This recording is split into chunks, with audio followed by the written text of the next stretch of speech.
used to be too. Holy shit, that's fucking hilarious. Not everybody has that. Not everybody has that.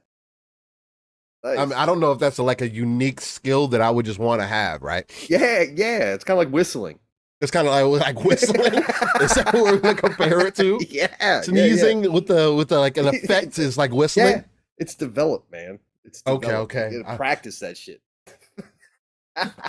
You know what? At least somebody's practicing it because I'm sneezing out of control right now, ladies and gentlemen. You are seeing us live right now. I can't get in control. I'm not currently video streaming right now or showing my webcam. Excuse me. Because I am sneezing for whichever reason, because Jesus does not want me to be great today. Lord, fuck. God damn. Oh, that's incredible. That reminds me of like the first time when we first started fucking hanging out and you had one of those fits while we were playing gaming. I was like, dude, are you gonna be okay? I'm gonna never fucking heard die. a person sneeze that many times before in a row. Like, Bro. that's insane, man. They say every time you sneeze, your heart stops, and I'm telling you, I'm gonna die one day from this. I don't know if like you guys are like, you think I'm playing, you think this is a joke. Orbit. Like I'm just saying, I'm gonna freaking jump out of a window because of a panic sneeze attack, and I don't know, Rihanna's gonna be in the room or something, and I'm just gonna have a sneeze fit, and I'm not gonna know what to do, man. I'm just gonna be like, well, there goes my life. Yep. Flashing before my eyes as I sneeze to death. Every time, man. Like it's insane. You could be on Ripley's Believe It or Not. I might need to hit him. I might need to hit him. I'm gonna hit him up. I'm like, how many times has anybody sneezed at one moment? Got that recorded? I need to know. I need to know. What a pair, what a duo we are this morning, Steel. Me still not 100%. I got to cough and do shit every once in a while because I'm still not 100%. Now you got a sneezing fit. It's subsided. I think we are good to go now. It's crazy because we've had these interesting conversations here. Nobody said anything regarding our sneezing fits or being sick or anything. So that's surprising. Hey, chat, can you hear us all? I hope they can. It does look like they can hear us. Looked like everything was coming through clear. Yeah. I don't want the actual audio to come in from the stream. You can hear it? Okay, perfect. Yep. Nos. That is so nos. It's OCD nasty. Gamer says, can you sneeze and burp at the same time? You know, if that literally happened, I probably would die that instant. That doesn't sound like a good time at all. Like I'm just saying, like I know things have seemed a bit morbid this morning, but I'm just saying. Joe Dunmore says loud and clear. Thank you, sir. Hey, what up, Joe Dunmore? How you feeling this morning? Ladies and gentlemen, thank you for tuning in to the backstage of Living Splitscreen. As you can tell, we are still getting some things ready. I do have some Kana Bridge of Spirits gameplay for you guys today. I played this game when it first released. I believe that was last year. I had a magnificent time with it. I played it on the harder difficulty too. So it added a little bit of extra thrill to it. The enemies were a little bit more on the harder side, especially the bosses and things. Like, of course, the game is all about patterns, and it's not super hard to play, but it does still have a little bit of difficulty to it. I mean, it's a beautiful game, man. It's one of those games last year that everybody was comparing to like a Pixar movie, because that's exactly what it is. I mean, let's be completely honest. When I was playing with it, every moment that I got, whether it was the little black balls that are known as the rot, not the most beautiful name for it, but if you play the game, it does kind of fold in on itself, like the meaning, everything behind it, where they come from. And I love that part of the story too, how something so that like an ugly name, right, could come out to be something so beautiful in the end and have so much of a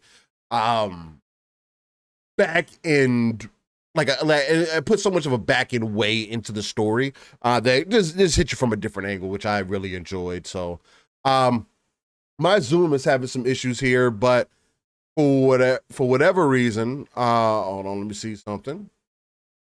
Because it's showing that we're good to, like, I'm good to go. Might have to force stop Zoom here real quick. So Pong, can you hear me still? If you can, please be on the lookout for another invite. Yeah, I can hear you. All right. Let me see if things go back to normal. If not, because I tried to open some settings here really quickly for Zoom, and now I just have a black box. Welcome to the PC life, ladies and gentlemen. These are the type of things that you have to deal with. Okay, we're good to go. Zoom is acting right. Got it closed out. We're fine. Hey, well, I mean, ladies and gentlemen, I don't know who's telling people to get a PC, but please don't get a PC if you're not a tinker. Please don't. Please don't. Please. Can somebody say that for me in the back of the class, please? Please do not. I repeat, please do not get you a PC if you are not. I repeat, are not a tinkerer. This sounds like gatekeeping still right now. Gatekeeping? No, gatekeeping would be. You just don't want more people hopping into PC. That's all.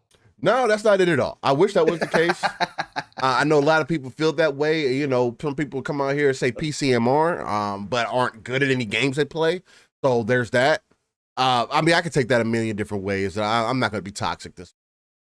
Yeah. Hey, look, toxicity is in the water, sir. Again, we got Mav going hard yesterday. So who he was going kind of hard, man. What was going on with that? Tell me a little bit about it, man. I mean, we're probably going to start the show off with some heavy smoke, but I might. He's upset. He had to vent on Sony, and he had to vent on the Sony apologists yesterday, the clown show. He got after it on Twitter. Let me. What? I mean, give me a little breakdown. What do you say? PSVR 2. Oh, okay. Not being backwards compatible with PSVR 1. Oh man, yeah, you thought Sony was going to do something different? Oh man, you thought it was going to be back compatible? Oh, when you got a niche genre already as is, you might want to do something like that for your customers. Well, but not Sony. Because they got to get them the remasters out. You got to get them remasters out. We're number one in brand recognition, man. They said, you know what? We'll just do whatever we want.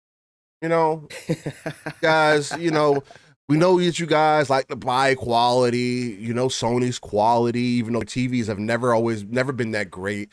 The stereo systems have never been the greatest. The Walkman had a time, but it also got soon passed up. The rest of their audio equipment, to my knowledge, Pong, and again, you know, you're quite an audiophile yourself, especially when it comes to like stereo systems and things like that. When you get a car, Pong, I know this is not like the car podcast or like the car show or anything like that, but when you got a car, did you recall having any Sony products that you either like, no, not like you were like that you personally wanted in there? Yes, I bought Sony decks back in the day.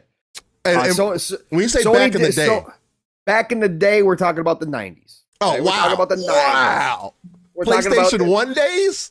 Yeah, because Sony and Alpine were neck and neck. They were for card decks. There wasn't very many options back in the day, but that was the reason I bring that up though, is just to kind of give people some semblance. Again, the 90s. It's literally been since the 90s since their hardware has really been that relevant. Yeah. Of course, they got their TVs and the other little things that do stick out, speakers and things like that. Yeah, their TVs were dominant. Their 100%. Home receivers had their time in the sun as well. 100%. I mean, there was always high-end stuff, but, you know, for Sony, they used to be kings. It was like bang for the buck, right? They had a lot of bang for the buck. Yes, correct. Back in the day, that's how they got so big. Right, exactly. Because they had that quality along with the price, and then they just matched up, right? Which is why they're as big as they are now. Which is why they are known globally as a brand.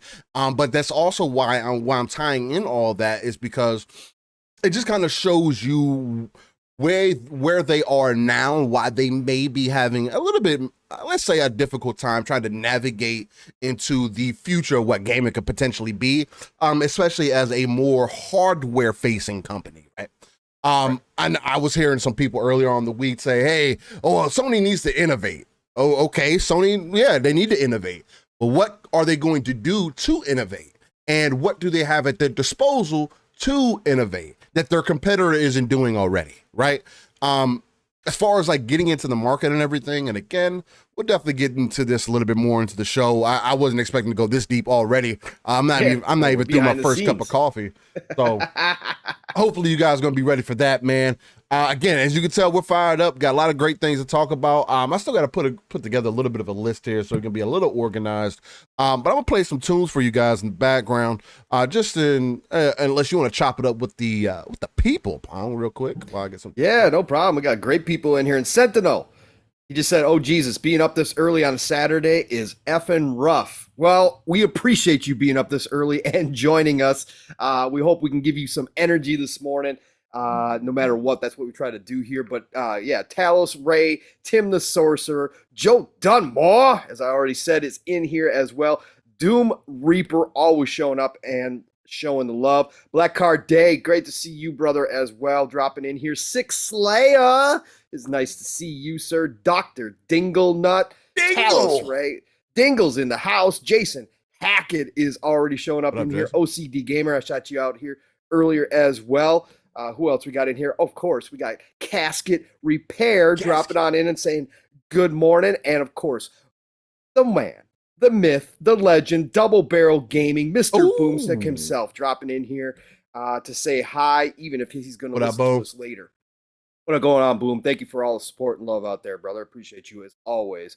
I got Nix in the house, of course. Nasty Nix, what's going on, man? How you feeling? What's going on? Yeah. Got a lot of great people already here. Smitty Smith in the house. King Webb dropping on in here as well. Top of the morning to you, sir, as well. Yeah, Mitchie Dies a Lot. Muppet 1169. Mob City Gaming. And the beautiful people are dropping in here still. Hey, man, they're getting in here. They're getting locked in. They're getting tuned up. I mean, 20 people in here live right now. Again, not counting the people 30. Okay, you're getting that live, bro, and uncut numbers. My fault. Excuse me, chat. Is that 30 at least real people in here? Look, man. Look, careful. I know people get thousands of people for watching their shows, and not everybody gets active in chat because maybe they're busy at work or something. But I do appreciate the 30 real people plus real people that show up on a week-to-week basis. Again, it's like me and Pong are sitting down in a little audio hall, or it's like a tiny desk, right? We got 30 of you guys standing outside, or maybe not standing outside, but sitting in front of us, and we're just chopping it up, shooting the shit with you guys, and telling you all great things going on within the gaming industry, the gaming ecosystem. A little bit of that personal flair to it, right? Oh, you better believe it, Steel. That's what we do here, man. And like you said, we always talk about this, right? One show a week. This is what we can get done between you and me and the schedule. And we're building something here. And even though we only do one show a week, we still got the people coming through. And we've had new people, especially over the past few weeks. The past few shows, we've seen new people in the chat. We've seen subscribers growth. Yeah. People can, say, you guys talking about? You guys are at 600. Well over 600 people. For Steel and I, who said that? Huge. I need to find out who said that. Huge, man. That's huge for us. I need to find out who said that and right? Ask why they care, or if you're gonna help me, if you're gonna help us grow, if you're gonna go back through our videos and chop some things up and make us look good. Hey, yeah, we appreciate that. I'm all about that. I can't pay you, but I'd appreciate. I tell you that. I would appreciate that. General Spartan 27 dropping in here saying, listening as I'm watching College Game Day, waiting for Georgia and South Carolina to kick off. Okay. That's what I'm talking about. Nice game right there. I like it. That's a beautiful sounding game right there. That sounds like it's going to be a really good game, actually. Yeah, that's the one thing I like. I was going to say, let's give the people a heads up, too. This will be a shorter show today. Oh, yes, shorter for us, not for most podcasts, but shorter for us. We will be getting everybody out of here in about 3 hours. So just to let everybody know that up front as well. So we got a lot to cover today. It's going to be a fun show. Yeah, it's going to be an action-packed show for sure. That's why we are going to get started here shortly. Again, it is going to be a little bit of a shorter show. Got some birthday parties to attend to, live stuff. So that's always going to be good.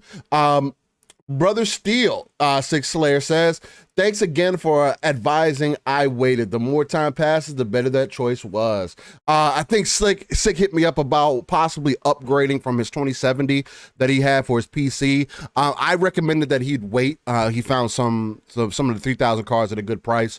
But I told him, hey, man, if I didn't get my 3080 Ti for the price that I got it at, I wouldn't have upgraded either.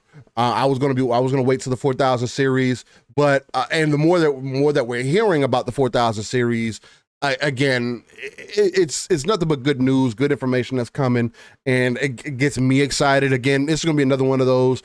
I don't upgrade every year. I usually upgrade every off year, potentially, depending. That's just me personally. And I know a lot of people will be like, oh, you got to keep up in the PC world. I mean, again, people are still using 1060s.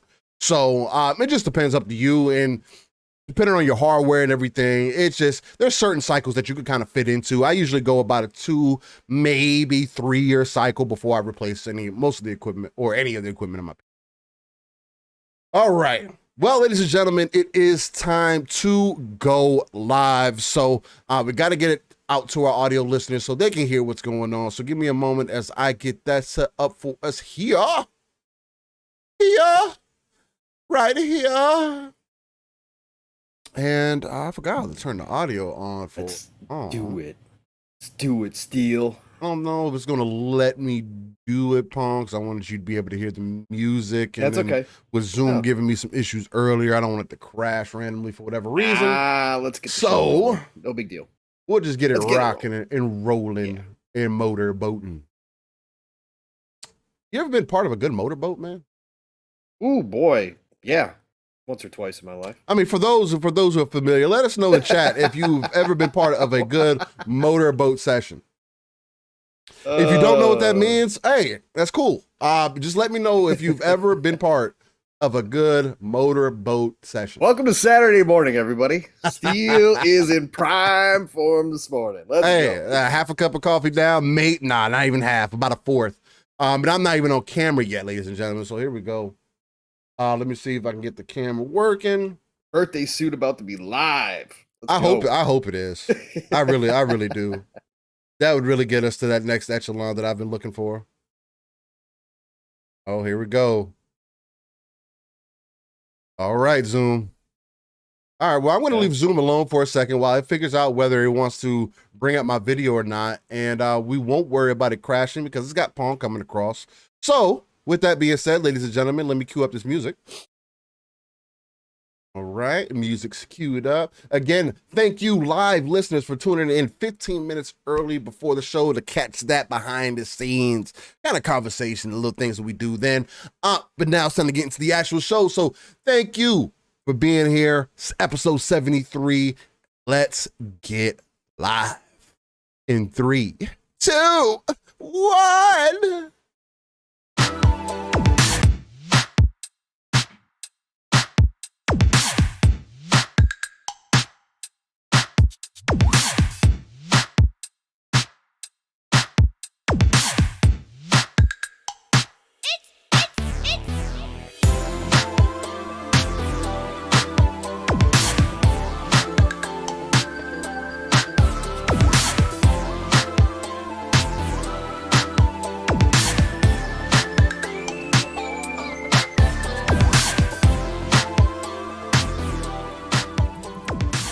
Snap, ladies and gentlemen, boys and girls, you can't see me, but I can see all of you beautiful people, and I want to welcome you to episode 73 of Living Splitscreen. Living Splitscreen is a non-console-centric platform where we cover everything going on within the gaming industry, and we take that RTS view or approach, depending on how you want to look at it. For those who are gamers, I hope you know what that means, but for those who are not, maybe you knew, real-time strategy where you're pulling yourself out of the world, looking at the darker crevices of the map, pulling those resources together and having an open-ended conversation to build up not only our own ecosystem, but hopefully reach those 3 billion gamers that good old Phil Spencer wants to reach at one point. And I feel like we as gamers should strive to get to, because that's just going to mean more money getting thrown around, more potential getting thrown around. And as you see in today's era, there's more games to be played, beautiful looking games to be played. And with gaming being art and should be treated as such, you guys got to get out there and really experience what that virtual space can look like for you all. I am one of your hosts, Steel Rain. Steel Rain, the T is a 7 everywhere. And I've been into a few little things here, man. This week, it's been mostly NBA 2K. I'm not even going to lie to you guys. 2K has kind of been, it's really roped me in. But I did get turned off a little bit, I'll be honest, and say that because I did play my first online match, right? Oh, yeah. And again, this is where, because there's a stark difference, right? I'm playing my career. Usually when I play 2K, that's what gets me really involved, right? Building up your own character. And mostly it's because I end up liking to play online, playing against other people. And that's the best way to do it, other than playing like Play Now or whatever the case. And you still get those same lag differences, so I might as well just do it with my own character.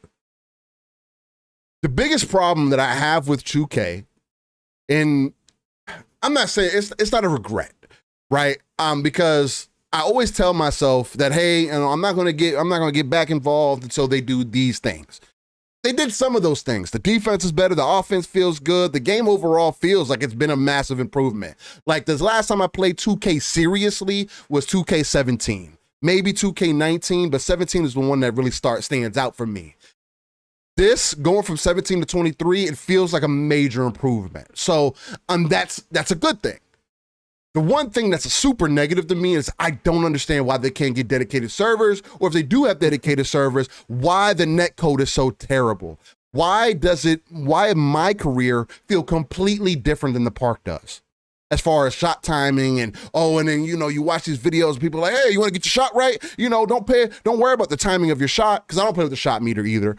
But hey, don't worry about the timing of your shot. Just wait till it gets to his forehead, or wait till his toes touch, or wait till he drags his foot to the left and then you shoot it. And it's like, bro, how about the game is just fucking consistent? How about we stop making excuses for the game or come up with reasons, you just need to get better. No, how about the game just fucking stays consistent? From you playing my career, for an example, to you playing online, there's about a 2 to 3 second delay. Especially like for shooting and shit like that. That is a terrible experience. It doesn't feel good. It's actually kind of turning me off a little bit. I'm not even gonna lie. It's kind of, I'm looking at my career now like, damn, maybe I'll just play my career and just leave it at fucking that. Again, I haven't went through Rebirth or anything like that. I'm about a level 89 overall. That's only because I got the $100 version of 2K. So I only got to use the VC that I got with that. Other than that, everything else has been grinding. There's a lot of people who got a lot of videos up who are like, you can't hit 90 unless you don't have a life and you spend a bunch of money. And it's like, look, guys, you know how to play 2K. You're playing on a harder difficulty. You get more money for those events. You're doing everything that you're supposed to do. There are some things that you can take advantage of right now. Like the J. Cole court is basically kind of glitched out a little bit, so you can pretty much do that event over and over again. It gives you some good boosts as far as like badge attributes and things like that. So there are things that you could use to your advantage. But that's been the majority of my life. I did jump into a little bit of Apex yesterday for the first time, and Lord Jesus, I don't know how long. I hadn't played Apex since about season 3, season 4.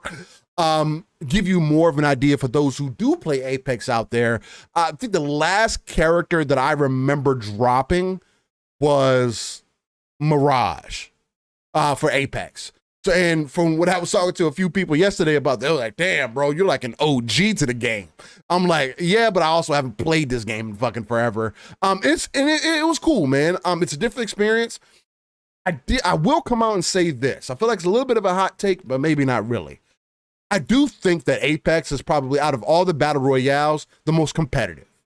Because there's so many other elements that go into playing Apex, along with knowing how to play your character's class, that adds so much more variety to it that I can understand why people get sweaty about Apex, right? But I think it's harder to play than Warzone. I think it's harder to play than Fortnite. Those types of games, just because there's so much more that goes into it, and it's so much more team focused, right? In an era where, at least how I came up, people still don't know how to play domination right.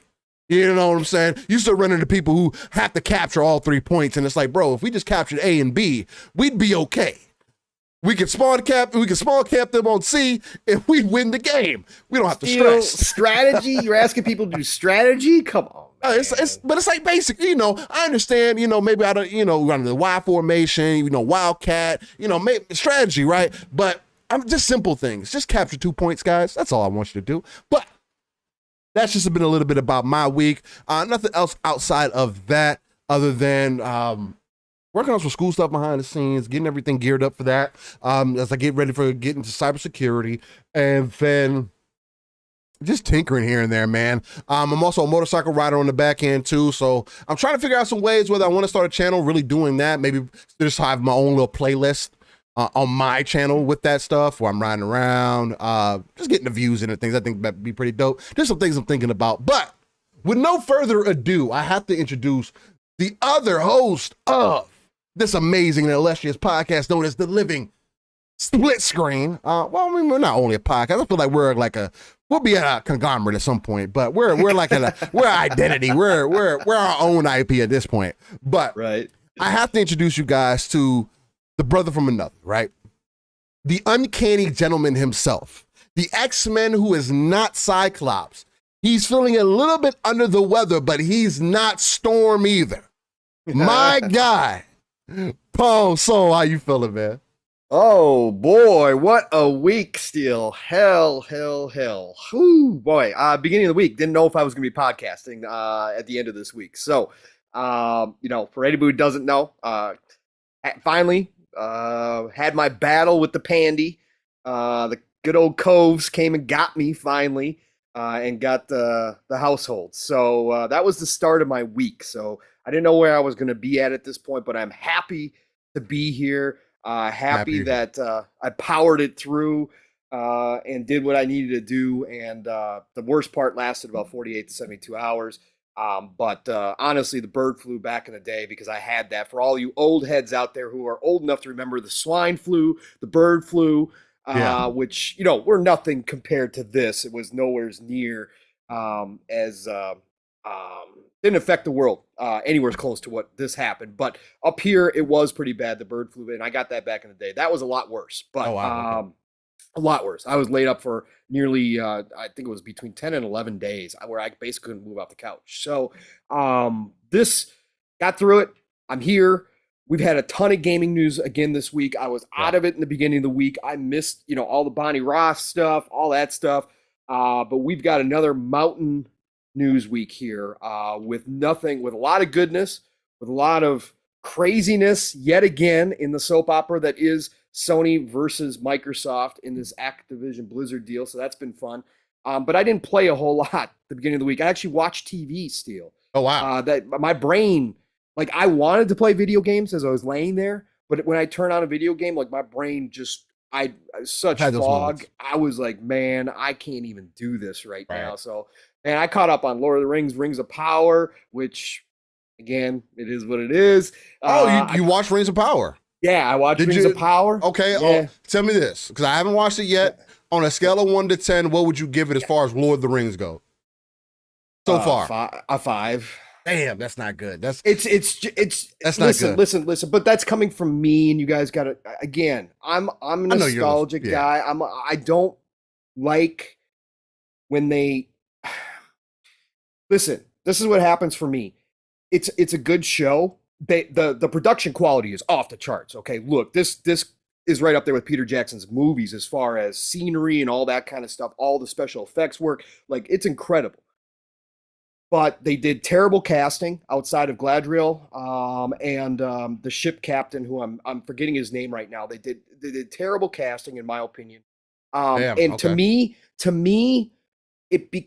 me, a lot of these shows nowadays are fanfic. They become generic fantasy more so than, like, I do have that problem. I don't like that. Hey, this is Tolkien, right? This is like Tolkien. Like Peter Jackson, it's near impossible to take those books and do something with them in film or TV. Right. But Peter Jackson did about as best you can do. Yeah. So for me, this just feels like generic. If I didn't know the names, if I didn't know the locations, you were just thinking it would be generic fantasy. Some fantasy show. Yeah, some fantasy show.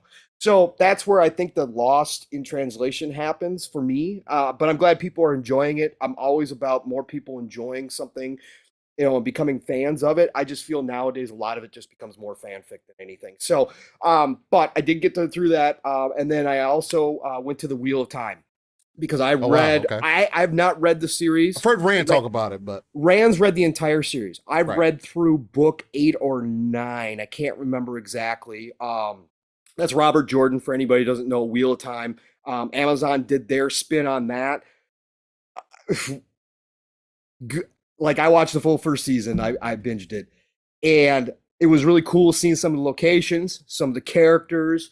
Some of it they nailed really well, but they took a lot of liberty with the books. I mean, again, each one of those books is like, on average, I think it's like 700 pages. Oh, damn. Book. That's like Harry Potter too, though. You know what I'm saying? Yeah. So it's one of those things. So yeah, I caught up on my TV, but then towards the end of this week, got back into some gaming again. Of course, been hitting up 2K3 because again, Steel supplied me with the crack. So I've been working on my team. They've changed up some things I'm not happy with. They screwed up my domination a little bit.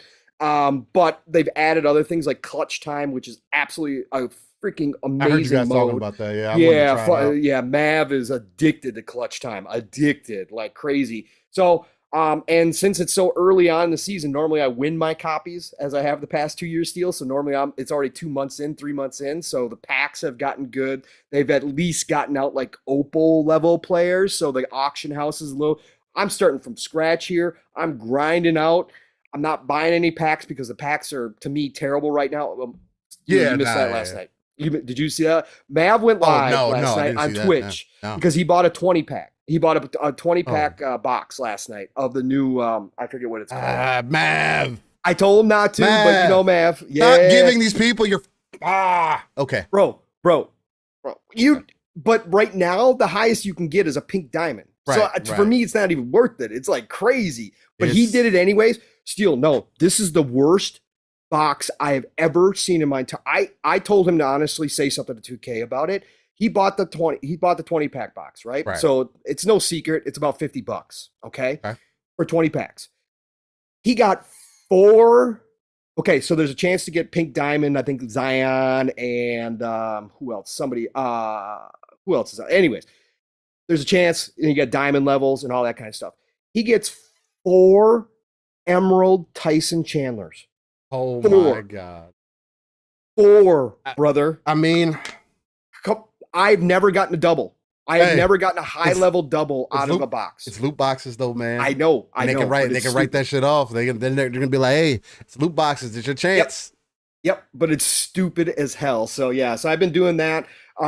Nino Kuni dropped the remastered from the Tokyo Game Show. Fired that up. Started replaying that. God, what a gorgeous game. Studio Ghibli animation. My God, everybody who did not have a chance to play this during PS3 era, or if you got a PS4 and did not play it again there, please go check out Nino Kuni if you like JRPGs. It's not going to be the most action-heavy JRPG you've ever played, but if you love Studio Ghibli, again, they actually did the animation for this game. Yeah. It's stupid good. It's so much fun. So I restarted that again. Started the Wolong demo as I was hitting you up in the DMs yesterday, Steel. Wolong has got a lot of potential. It's got some issues for me right now, but it's really good. Character customization is off the charts. Really, really great. I was not expecting that. Yeah, I mean, I remember hearing about that. I didn't think it was like, I thought it was just like the main character you can customize. You know what I'm saying? But you said full on character customization. I was like, damn. And the game has co-op too, which is like, that's fucking multiplayer. Yes. So that's dope too. You know what I'm saying? That's automatic right there. So really good in some areas, and it got more. I take back what I said, Steel, when I said not really giving me the Dark Souls-y vibe anymore. It does have its Dark Souls moments now, as that, because it's got that active. It's got that active difficulty, right? Okay. So as that difficulty started to creep up yesterday, as I was playing through active difficulty, you mean like how they explained it to where as you progress through the game, the game's adjusts to you. So that's probably why the AI was acting the way that it was, or maybe, or you've run into multiple Yeah, places where multiple, just to give people example too. And the Wolong demo is broken for some people on Xbox. It crashes after the tutorial. People can't play it. I get a box that keeps popping up saying that there's an error, but the game keeps playing. But I got to close out of that box, and it happens while you're playing. It's probably, yeah. Yeah, there's some problems. But the AI, the specific one I gave you yesterday, Steel, I don't think has anything to do with the difficulty. Again, I just to give the people an idea, Archer up above me on a ledge sees me, starts firing arrows at me. I run underneath that archer. Okay. That archer has no line of sight on me. Keep shooting. But he's still firing arrows. Right. I can hear him firing arrows, right? So I'm like, okay. So then I walk underneath him and go around a corner and find a ledge to get up behind him on this little path so I can get down to where he's standing at. Right. So I get up on the ledge and get up onto the path, and I'm expecting him to be like, searching for me or coming or whatever the case may be. He never jumped down to chase me. So I get up there and I come down the path, and there he is standing back at attention again, like nothing happened. And so I walk up behind him and sneak attack him. I don't think that has anything to do with the creeping difficulty levels. I think that just is bad AI. So I mean, they got right time there, to fix probably. this. Yeah, they got plenty of time to fix it. It's not like the game's coming out tomorrow or next few months. The game's not coming out till 2023, ladies and gentlemen. Early 2023 too. So I mean, it has at least 6 months of polish that they can put on the game, and I'm pretty sure they'll get it. Especially with them, because that's the one great thing about this Wolong thing that is really exciting to me. Is the thought of demos coming back, right? Because demos is literally your beta test. Demos is literally, and I consider demos more authentic because demo is like you saying, hey, here is our game right now. Here's a section of it. Tell us what you think. Yep.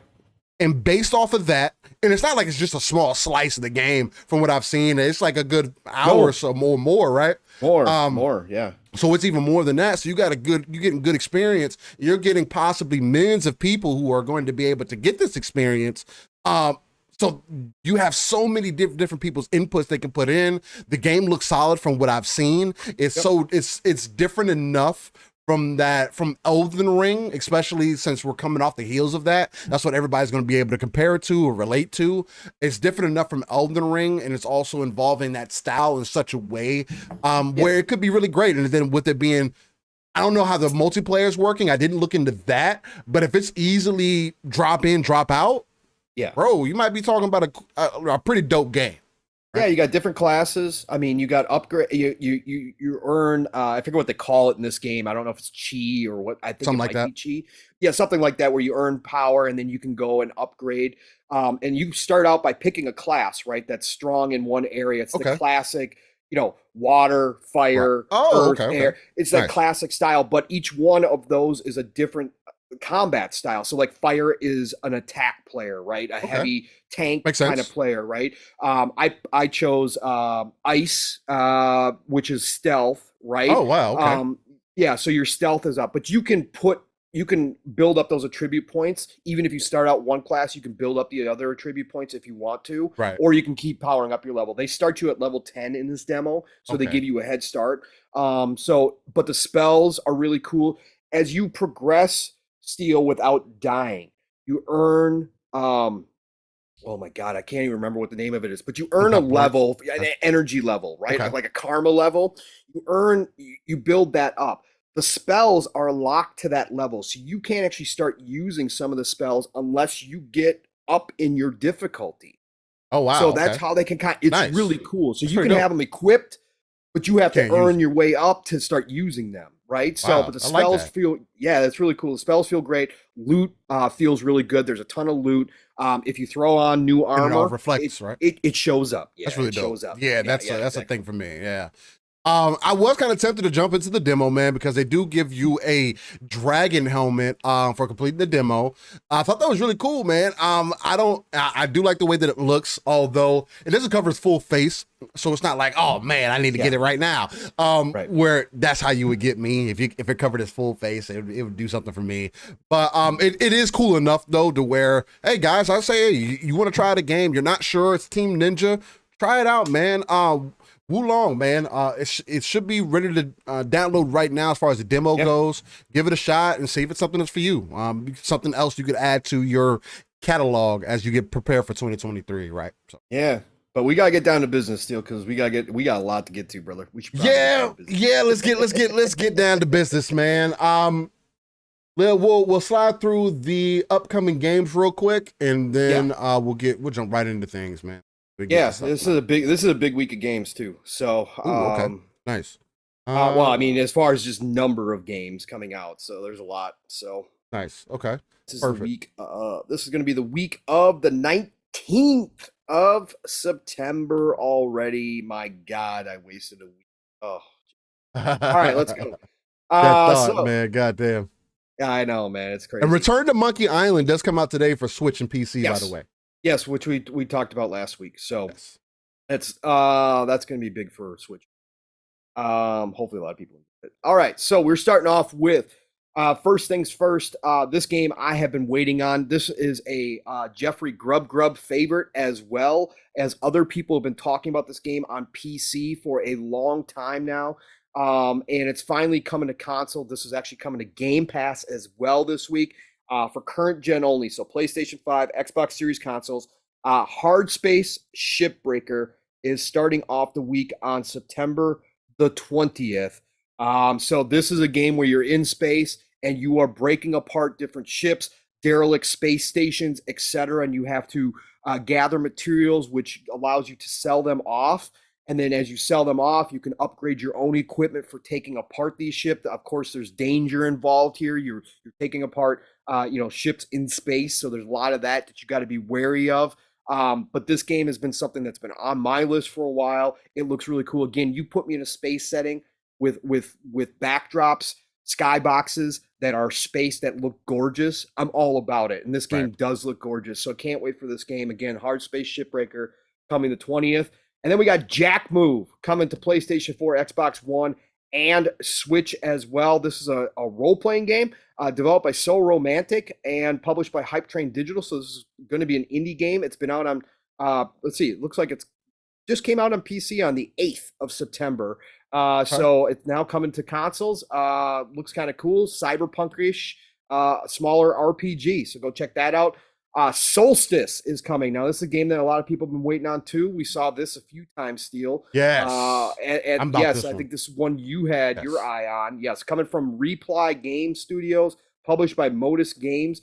That is coming on September 20th as well to PlayStation 5, Xbox Series, and PC. And then Gundam Evolution is showing up on PC, Steel, September 21st. Gundam Evolution showing up. We'll see. For those who are interested in Overwatch, it's going to be one for you to watch out for or to jump into if you're interested in the hero-based shooter. Yeah. Arena shooter. Arena shooter, yeah. No Place for Bravery coming to Switch and PC on September the 22nd. This is another small role-playing game in the old 8-bit style, coming from Glitch Factory and published by Wisebrid Games, maybe, something like that. That is Wisebrid. And then a game that I have been waiting on as well, Steel. I had this on when Dutch did. Shout out to Dutch, by the way, Wandering Dutch in the Midweek Mix-Up Collective as well. But when Dutch did his indie game showcase, the community indie game showcase, I had this one on there. Serial Cleaners is coming. And I think maybe this is not coming to Game Pass.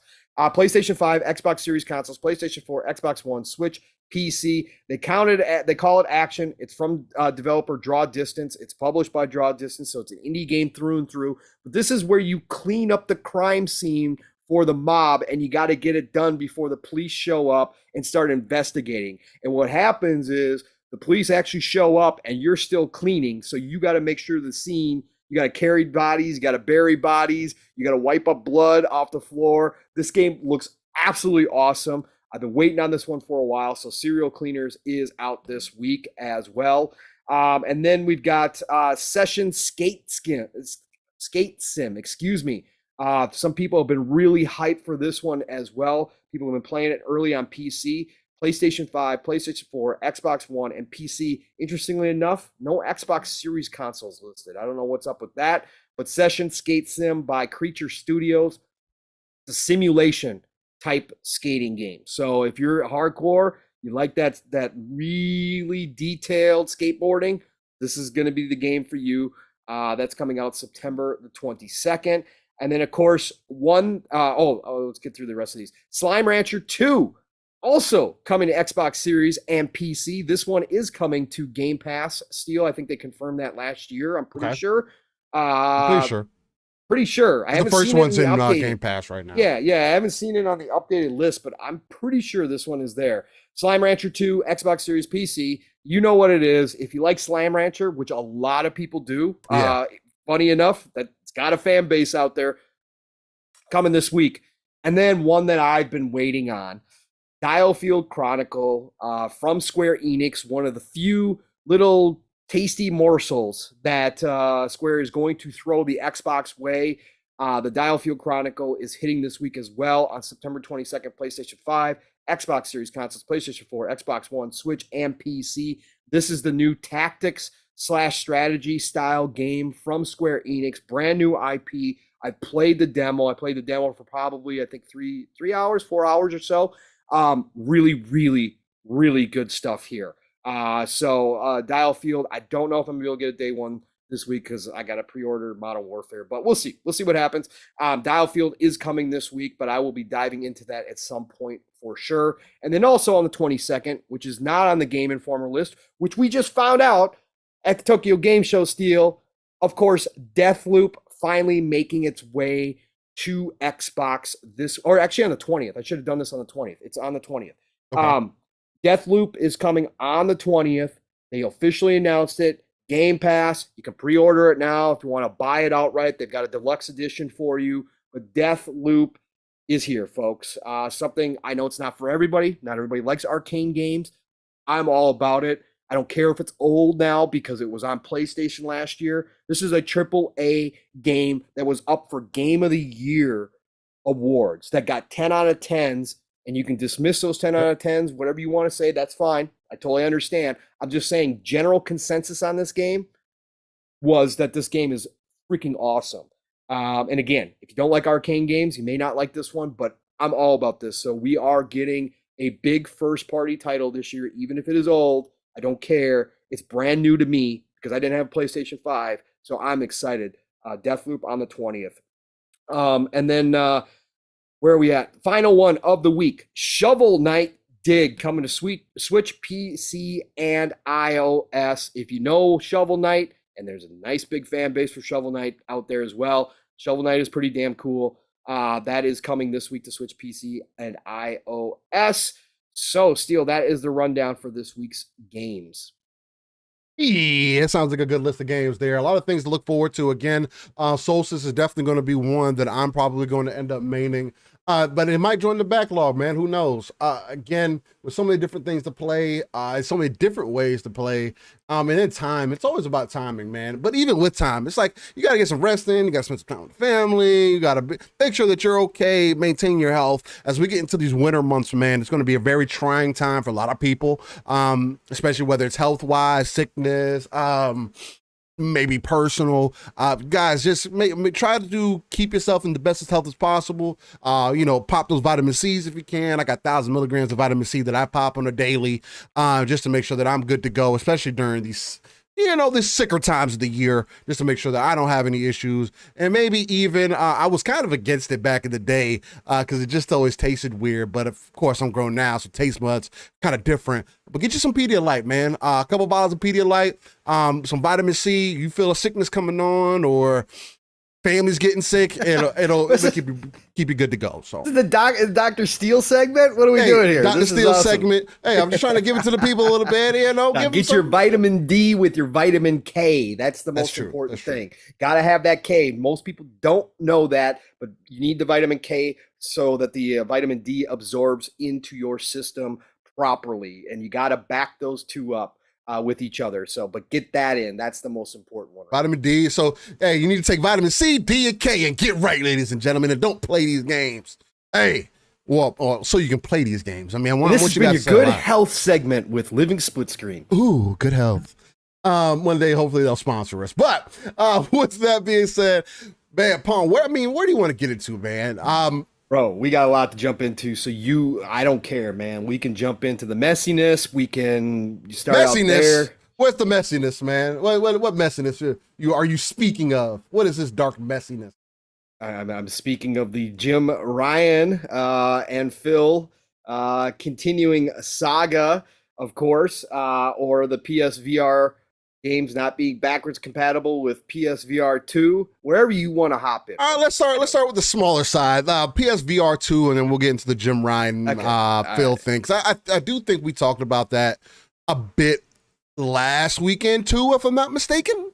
So, yeah, we did. We did hit it. But again, this week's kind of update to that a little bit. So. Okay, bet. So, well, I'll start off with the VR stuff. Was there any like particular articles or anything going over the VR information? There's everything that was announced from MSM. Yeah.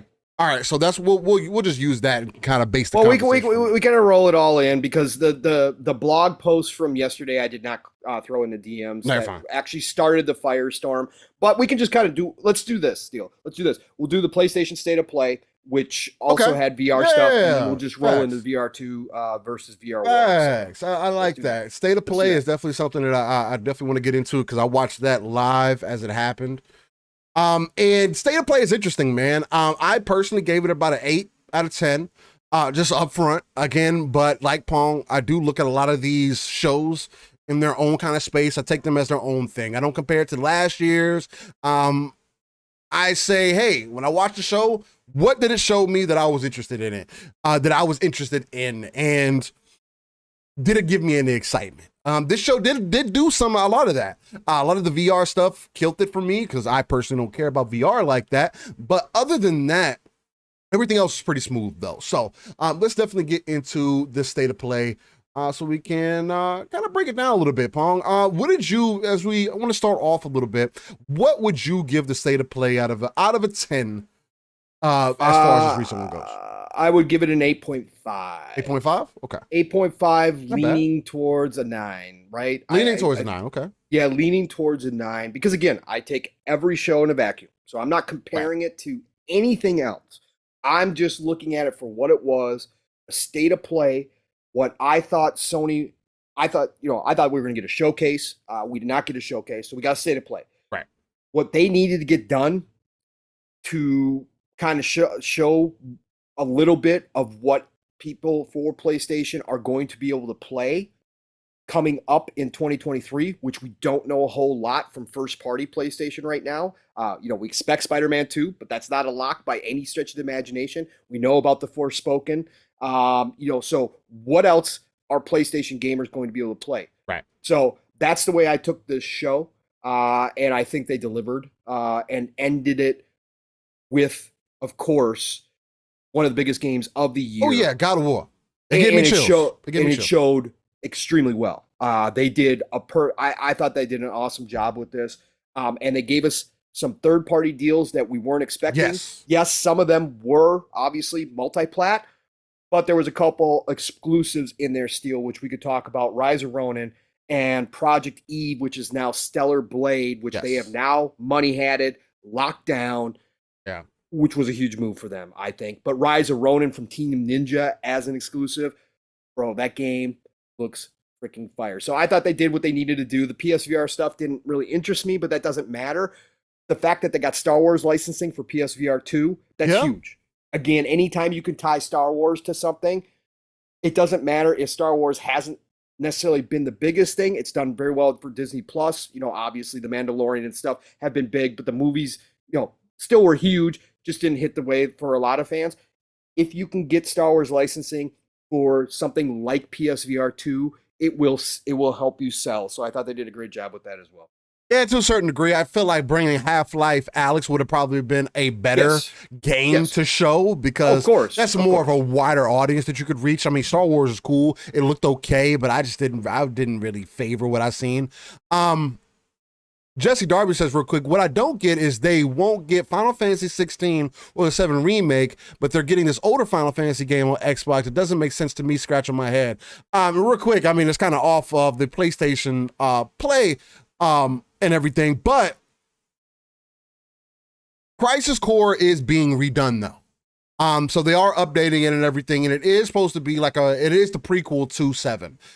So It is really weird that they aren't bringing more of those Final Fantasy games over. My biggest thing, again, exclusives matter because you want people to have a reason to get into your ecosystem.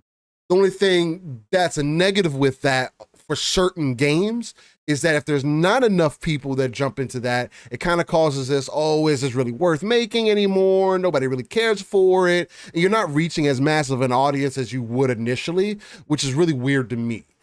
So I don't know. I don't know why they're doing it that way. It could be just teasing. Again, that's business too, right? If I put the prequel of the game on your box, but you can't play the next game, you might look for that. Depending on how good of a time you had with that game, with that prequel game, you might get you a console to play that next game. There are certain games that do that for me. Like, for an example, if they release Gundam Breaker 4, if they made an announcement for Gundam Breaker 4 tomorrow, I'd make sure I have the PlayStation 5 to play it. I mean, it's literally that simple, right? So it's like little things like that could change the tide. And to me, I look at it, it's just business deals, man. Like, at the end of the day, people are going to cut exclusive deals to make sure that they try to entice you the best way possible. Thank you, baby. But let's start off with God of War, man. God of War, honestly, and I'm the first one to tell you guys, like, I've sat here and said, God of War didn't pull me in like that. I played about 10 hours of the game originally on PlayStation 4 when it came out in 2018. And the only reason I ended up playing it because I just happened to have a PlayStation at the time. Played Spider-Man, then God of War came out, so I made sure I got God of War. Traditionally, I'm not the biggest God of War fan, but I do like the original trilogy. I thought the original trilogy was okay. This new God of War, I just couldn't get into. And then God of War Ragnarok, the one thing that I will say is that what gets me with God of War a lot of the times is just the fantasy elements, the mythology, right? When you involve in the different gods, the fights, the way everything, the cinematics of it, the way the fights go. Although, for me, it's not typically my style of game, but they did do a lot of things right this time with this trailer by showing variety. Throughout the entire trailer, that is what you saw, and they made sure that that was what you understood. Because that was one of the main complaints people had from the first game. I can't say, hey, yeah, there was a bunch of the same guys. You had to fight all the different color monsters. But I've heard that, right? If that was a problem in the first game, they made sure that that wasn't going to be a problem this game. At least from what I could tell from the trailer. Again, we can get the game, it could be something completely different. But from what I've seen, there's a stuffing ton of variety in this game. The thing that really sent me over the moon and made me kind of feel like, man, maybe I should jump back into God of War 2018 on PC was that ending scene. When Atreus pulls back that bow and the wolf basically changes from night to day or whatever the case may be. Yeah, I was chases the moon off the sky. Oh. I was like, bro, okay. I was like, that's chef's kiss. That's like peak fantasy. That's like peak for me, right? That's like, okay, maybe I wouldn't get a PlayStation 5 to play this game day one. No, I don't care that much. But It does definitely pull me in enough to be like, all right, maybe I'll go replace Kratos with Master Chief, and I'll give it a good run through, right? And stream it for you guys. But no, it really enticed me a lot. It just showed, again, for me personally, as someone who's not the biggest God of War fan, it enticed me. So I think they really hit the mark with what they were looking for that. Aesthetically, artistically, some of the voice lines were kind of, towards the end, were kind of on the weaker side. Like, I don't know. When I expect God of War, I don't know, maybe it was because the voice actor at the time, or maybe this is the lines, maybe it was just how they portrayed the trailer. Just didn't seem the strongest. But again, I did feel like it presented overall well. How'd you feel about God of War, man? Is it gonna make you buy a PlayStation 5 day one? No, not day one. Of course not. I'm like fuck Starfield. I'm going to be holding off right now. Yeah, no, definitely not. But again, I did play. I don't remember how many hours I had into the first God of War. Again, I'm a Jaffe God of War guy. I like the older style. I appreciate what they did to bring God of War back and make it fresh. And I understand why a lot of people think that it's one of the greatest of all time. Plenty of people do. Even Xbox primary fans out here in the community prominent people like Dealer think it's one of the greatest of all times, right? Right. So I understand why.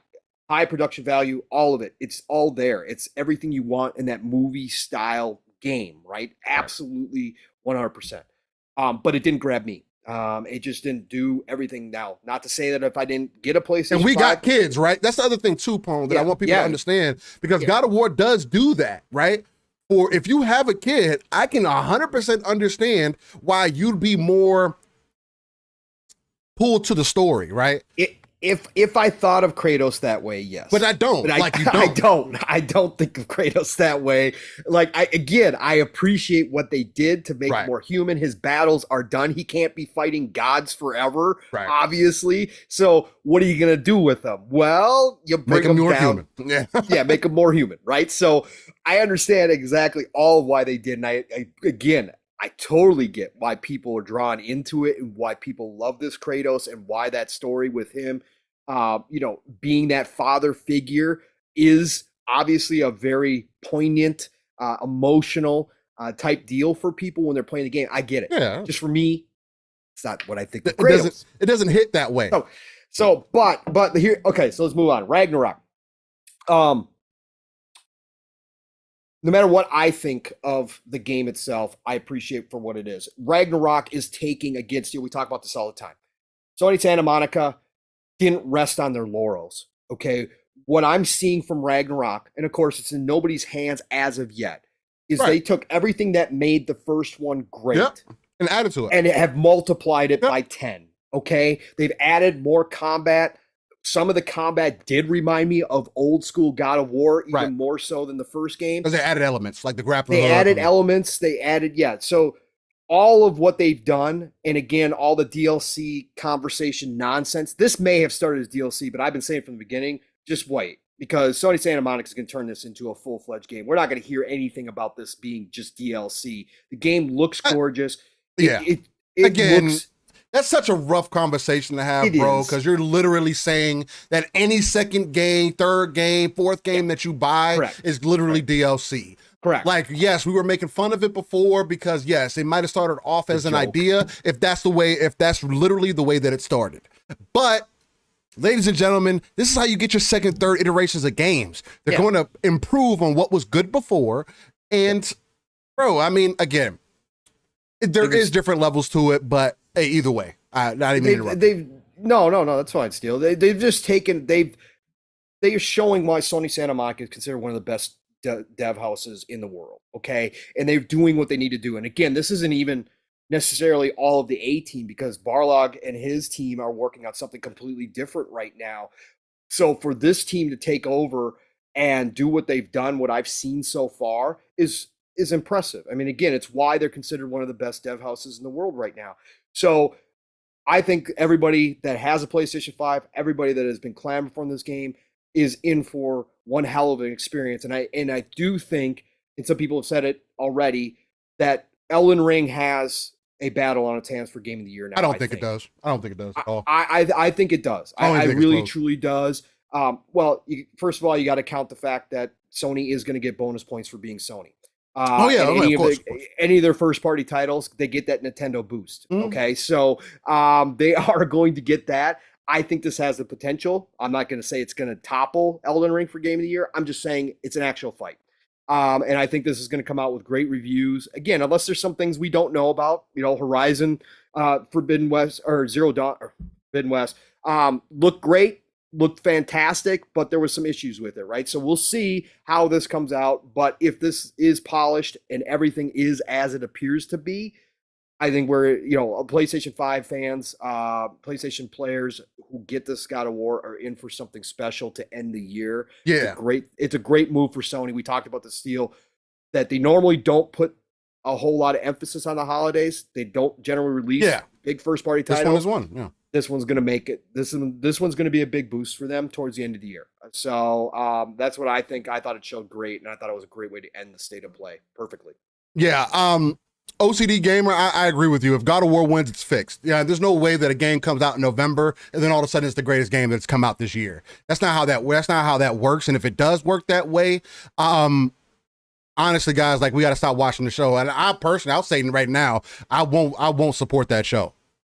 That's good. I'll say it right now. It is what it is. I won't watch the show or support the show from this point forward if that ends up happening. And that's not even because of Elden Ring bias or anything like that. But when you legitimately think about it, we want to improve our industry. We want to improve our economy and everything, and how people look at gaming, the gaming space. It makes no sense for a game to come out the back half of the year and on an event that happens in November.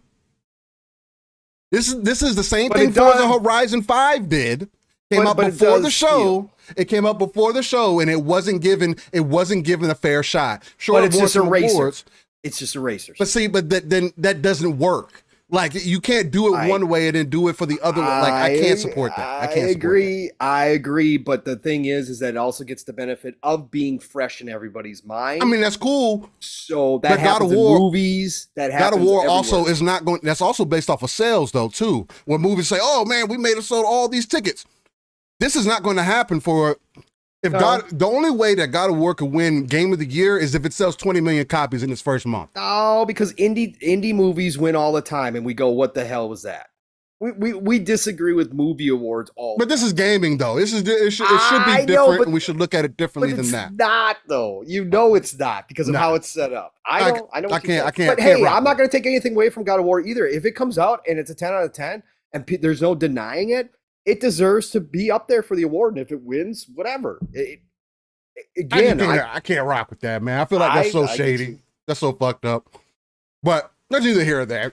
I just feel like that just reiterates a problem that we have within our industry that we really need to make sure we fix. That's all I'm saying. No, we need more. We need another award show. We need another big award show to compete. I've been saying that ever since with Keighley.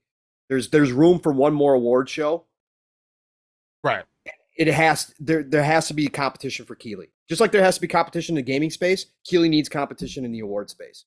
So we've got the BAFTAs, but they don't get the press that like Keighley's do, right? So Keighley needs somebody to come along and do a big presentation like he does and have an alternative to his show, which is potentially more neutral than what his show is. Yeah, I mean, and for me, it's like I don't really care like whether you're neutral one way or the other or what you like. It's just more so like what makes sense to the eyes of the people, right? When a game comes out the top of the year, and people talking mass mag. Because we got the We Bleed Green brothers here. We got talk that shit, Sean. That's fine. And we got Hyperfame Gaming in here giving me a hard time. Look, I'm not going nothing. It's not nothing against God of War or anything like that. It's more so just about how the awards are done. And it's like, bro, you want us to take these things seriously, but if this happens, it really gives you less credibility because it's just like, bro, like. Sure. Really? But it's still just an award at the end of the day. It is what it is. Like we've talked about, it's important to the devs. It's important to be recognized by your peers. That's why. The people that work on the games, but for us as gamers, it should matter nothing at the end of the day, just like most reviews should matter nothing at the end of the day outside of a cursory kind of glance like, hey, if I'm on the fence, I know this person, I trust this person. Okay, he swayed me or she swayed me, and I'll go pick up this game. We should think of the same thing for the awards. It's just turned into more of a rah-rah, yeah, my team won thing now. And Keighley obviously has his preference, obviously. So, yeah, it's just mad weird how I guess portrayed. But I think it was a great way to start off the conversation, kind of starting the ending at the beginning. But now we got to get into the beginning of the show because this is the one that really sent me over the moon as soon as the show started, and that's Tekken 8. I was not expecting this to be there. I just was not expecting it. This is classic Sony digging it back into their bag and saying, hey, what do you know us for? Fighters, right? You grew up playing what game? Street Fighter, it could be Soul Calibur, it could be Streets of Rage, it could be what game did you end up? What fighter did you end up? Blouse Blue? What game? Tekken? Oh, well, guess what? We got a great update. It's Tekken 8, and they did also officially announce that it is running in Unreal Engine 5. So everything that you saw at the show is basically how the game is going to end up looking. Of course, it's not in its final stages, so it can always look better, but man, did this get me freaking excited. Tekken is one of those games that Tekken, the reason I hold Tekken to such a high regard is because Tekken is literally a fighting game for everybody, right? Whether you're a button masher, whether you're a hardcore, whether it doesn't matter what kind of style of player you are. You could be like Pong says, he's more of a button mash style. You can be a button mash and whoop some ass. As long as you know how to block and shit, bro, you can really throw some good hands at Tekken. What's blocking? What's blocking? Oh, here we go. See, so now Pong don't block, but I knew some guys that they button match the shit out of you, but they knew how to block, right? So it was really crazy just to see Tekken 8 come back to life again. I think I can't remember his name. God, it was right there too. The creator of Tekken, he basically came out and said that Tekken has they won the Guinness World Record for having the longest cohesive story in a video game franchise.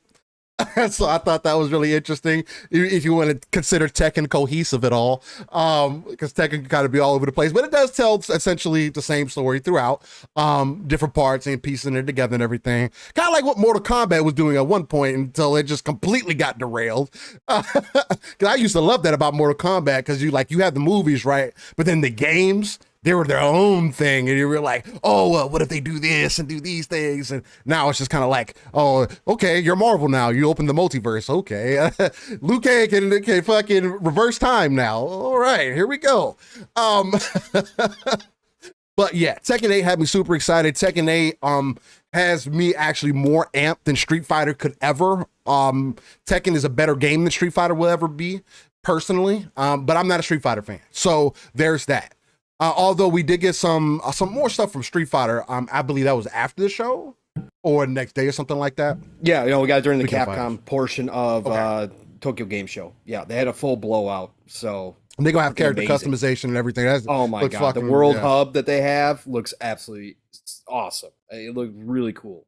Yeah, King Webb, Master of the Unreal Engine 5 is going to be the coalition, period. Yeah. And then you can best believe that the Tekken 8 devs are probably going to be in talks with the coalition at some point. Somebody's going to be picking up a phone saying, hey, how'd you get your assets to look like that?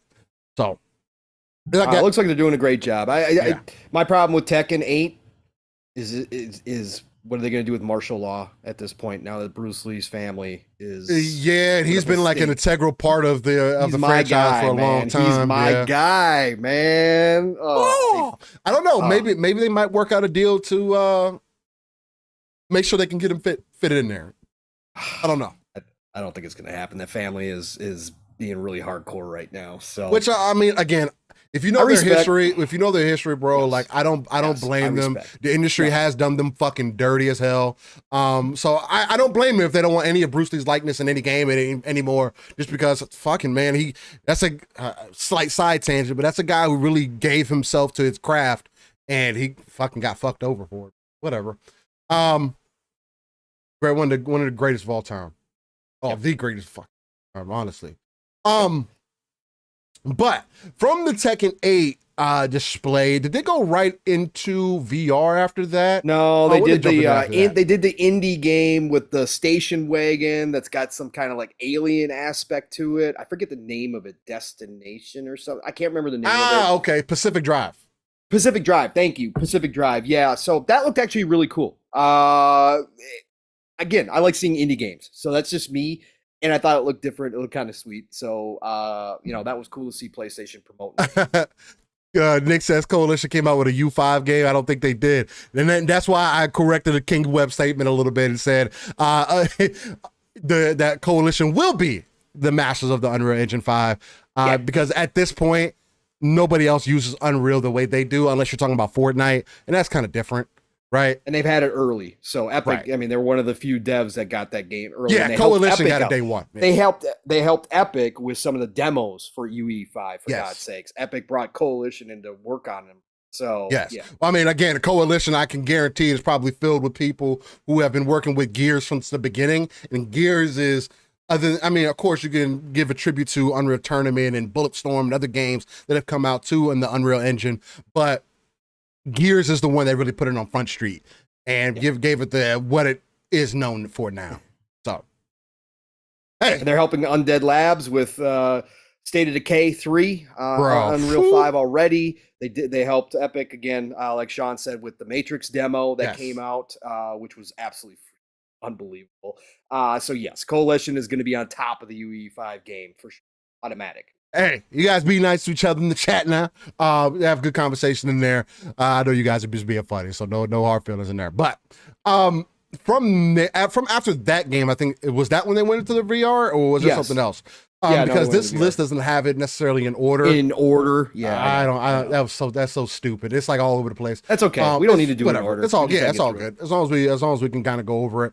So they got to the VR stuff. I don't really care for that. Demio, Star Wars, that stuff looked all right. Again, my biggest problem with VR, me and Pong said it here, so you can strap me into it. I can be fully committed and part of that world. That's one thing. But I'm also not willing to go back in graphics to just experience VR, right?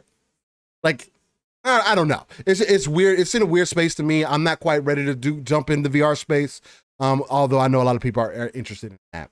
Speaking of VR, though, I think it'd be the perfect time to drop in that information about PlayStation VR, because I didn't get that until late, that information, but I did see it, where PlayStation VR is not going to transfer over into VR2 as far as like games will not be compatible. Yeah. Which is, I don't know, Pong. Tell me a little bit about that, man. How did that end up playing out? Well, it just, somebody was doing an interview. I don't even know who it was. They did an interview. It was posted on PlayStation blog. Jasper, shout out to Jasper who's in the chat, Lore Master Jasper. He's under the belief that it might have been a mistake. And I say, if it's a mistake, this is another slip up big time from PR side of things. Sony, we're just not used to seeing these mistakes. I mean, last gen, they just had the run of the show, so we really didn't notice this stuff. But now that they're under pressure, now that they're panicking a little bit, they're seeing more and more mistakes. But whatever, during the interview, it came out that the PlayStation VR 1 games will not be backwards compatible with PSVR 2. Look, this is another. I understand that this is early tech, that we're in the infancy of VR. This is, that it's possible that this new iteration of VR2, it would take some work from the devs to get these games to be backwards compatible. Yeah, no doubt. But I think from a standpoint of your customers putting faith in early adoption of something that's extremely expensive, that's something extremely niche at this point, I think you do the right thing and you do what it takes to make sure that those games are backwards compatible, that their library moves with them as they buy. I think that's the right thing to do. From a business standpoint, from Sony's standpoint, if you're about to start reselling VR1 games, upgraded remasters for VR2, that's dirty. It is, but it makes sense. Look what they've been doing, right? So it makes sense from a Sony standpoint that they would do this, that they're going to turn around and take some of the best VR1 games, remaster them for VR2 and say, hey, we added VR2 features. Pay us another $70 to come back and replay this game with your brand new VR2 headset. So I understand why they're doing this. So it's not right, though. No. And again, after all this talk about, hey, we're all about the gamers. We're just trying to protect the gamers. We're trying to protect our gamers from Jim Ryan and the Call of Duty talk and the ABK deal talk. You turn around and do this stuff. Again, it just shows the hypocrisy at the end of the day. No, you don't care about gamers. You care about your bottom line. Your gamers are just dollar signs to you, which sure, from a business standpoint, that's all it is for everybody. But there's different ways to go about that. And there's different ways to show your gamers that you do appreciate them being in your ecosystem and investing in this stuff. And all of these little steps, $70 games, increasing hardware due to worldwide inflation, when you know you could eat the costs because you've cut the costs on the console, you're already making money on the console, and now not letting them bring their library forward from PSVR 1 to PSVR 2. All of these little things are a death by 1,000 cuts when it comes to customer service, when it comes to how your image with your customers, you're cashing in those goodwill chips, those popularity chips that you've been hoarding since last generation. You are cashing those in at an accelerated rate. And eventually those do run out, and eventually more and more of your customers start going, wait a minute. Now, yes, they're going to have their hardcore fan base like Nintendo does that never says boo about any of this stuff. But the masses start to catch on to this stuff. They start to see their wall getting pecked at a little bit more, and it starts to not feel good. And so you got to be careful here, but this is a shitty move by Sony to not make this happen. Again, to talk about the tech side of things, I'm sure there's plenty of excuses as to why it would not be the easiest, most simplest process to do. I get all that. But you do what's necessary to give your customers some faith in, again, this very expensive hardware that they're going to be investing in for a second time, hopefully, from your standpoint. You give them the faith that, hey, if they do invest, that catalog is going to move forward with them. Now it's not. So get ready for those VR1 remasters. That's all I got to say. They're coming. They're coming for sure still. Yeah, and that's super unfortunate, man, that they would even go through that process to not bring it forward. Because again, some people are making that point in the chat that those games weren't even a good enough quality to not bring them forward, right? They're like, damn, those games didn't look great then. You'd imagine you want to update them, but no, they want to sell it to you again. They want to upgrade them, give them the remaster remake treatment, and charge you $70 for those games again. Apparently, because that's been their method thus far. And they're not showing you anything differently with giving you this in front of you now, right? Again, so some people made this joke. They were like, hey, you don't believe in generations in the console space. It's in the VR market that you believe in generations. We gotcha. And you know why you're doing that? Because you don't think you have any other competition in the VR space. Because you're who? You're Sony. So where does that tell you that their mentality is at? I'm just saying, like, it's not hard to put two and two together, ladies and gentlemen. Like, that is the reason why you would do things like that. Because you feel as though there is no other competitor with you in that space. Sure, you can look at the Oculus, but that's not PlayStation. Oh, people are already beefing with Meta. Oh, if we can eventually get those games on PSVR 2, oh, PSVR 2 is already has better stats hardware-wise than some of these other devices. Oh, man, guys, you're going to want to come over here anyway. It's Sony. You're going to have an ecosystem over here that's not involved with that thing that you don't like with, what, Meta, Facebook? Ew, who wants that, right? Again, they're playing that business role, man. Like, consumers, guys, you can't be stupid. But like Blue Moon FC said in the chat, pay has no limits. Not play. Pay has no limits. Hey, but again, this is their version of competition, man. And if like RSJ Fan said, another Evermore quote, charge them more. If that's what people want, charge them, bro. And again, can't speak one way and then when it goes the other way, you're like, oh, it's gonna be a niche product and who cares? And oh, nobody wants to play those games anyway. But you're playing older games. Like I don't know. It's weird. But it's funny. It's definitely the Sony mentality that they've had for a very long time, right? That they just don't change their ways until shit really hits the fan. And that's what it's going to take. We talked about this last night on Xbox Ultimate. It's going to take, Microsoft worldwide. Now, the US, we're already seeing the mind shift work, but worldwide, when Microsoft starts to creep up on them and potentially pushes them down to number 3, that's when you'll see them finally make a shift. It's what happened at the beginning of the PS3 360 era. It wasn't until 360 started dominating. They had doubled down on their price point of PS3. They weren't changing it. Nope, we're not going to do anything different. It wasn't until 360 took off and they started to see worldwide Xbox gain that mind share, that generation, that they reversed course and fixed their ways. And that's exactly what's going to happen here. The Sony arrogance is real. They believe that they control the industry. Again, Nintendo's always going to be the kings over. It's just whatever, but we never put them in the same category because they're playing in a different. That could also change though, because depending on if the rumors about this Switch Pro now, especially with Zelda being around the corner, you guys are smoking on crack if you don't think that you're not going to have at least try to have a new iterated Switch out, Switch 2, whatever it's going to be by the time that Zelda game comes out. Yeah. If they don't, then you know that they're working on something different. Sony's going to do what they Nintendo's going to do what they do, and even if they come out with the Switch Pro, it is going to be what it is. It's still not going to live up to what the PS5 and Xbox Series consoles can do, but it will be better for sure. Again, Sony's arrogance is legendary, and again, it never changes no matter who's in charge because it's from the board, it's from Sony Corp, and they still have this mindset, which has cost them in other areas like electronics, et cetera, which we talked about, Steel, where they refuse to change course until it's too late, and then try to fix things. And that's exactly what's going to happen here again. So again, they're using up their popularity chips, their goodwill chips that they've developed with their fans. They're using them up right now. Yeah. So, Pong, real quick, hold me down. I gotta run to the restroom real quick.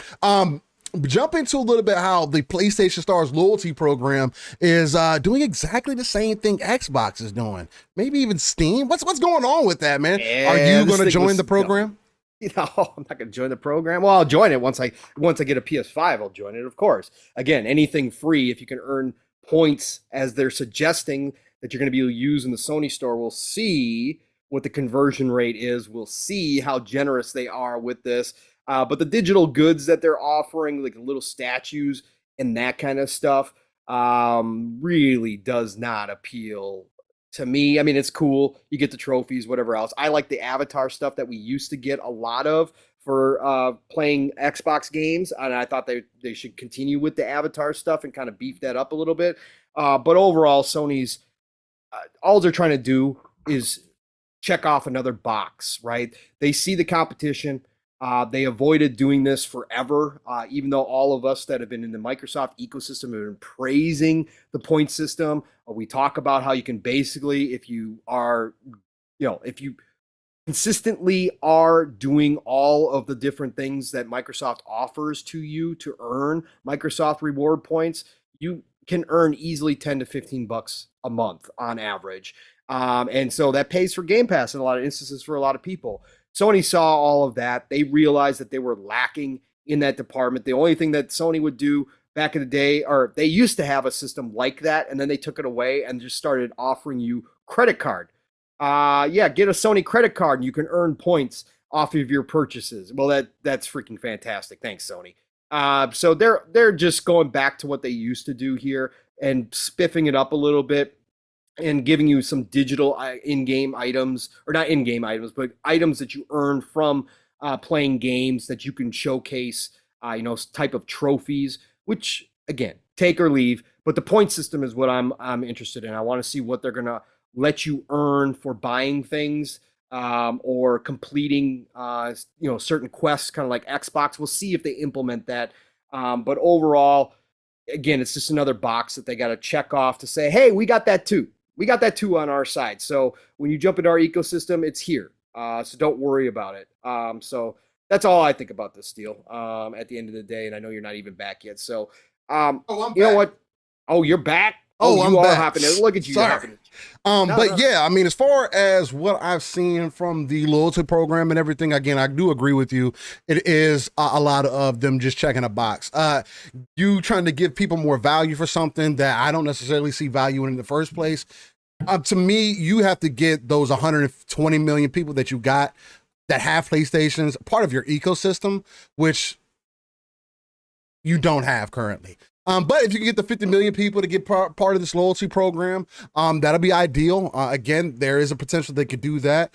Anytime that you can give people more value for what they're getting already, that's ideal. But again, it doesn't necessarily entice me personally, but I'm also not driven by achievements and everything anymore, right? And I never really was at the end of the day, but I did find myself, hey, I'm not going to play these games because they're not going to give me achievements. I feel like they don't count towards anything. Now, I just don't care. Like, I'm going to play a game wherever I want to play the game, whether I get achievements for it or not. Yeah, it'd be nice. At least I want a tracker or something, but if I don't have it, whatever, it is what it is. I play games to play games. I don't play games to make it a mundane job that I got to keep up an Excel spreadsheet and write down each game that I beat this year and how much time that I've spent in each game that I've played. And no, you don't do that. No, like that shit. That shit's corny as fuck to me. Like to me. Oh, another little slight side tangent. Again, ladies and gentlemen, you do whatever you want to do, but who gives a fuck what games you beat this year?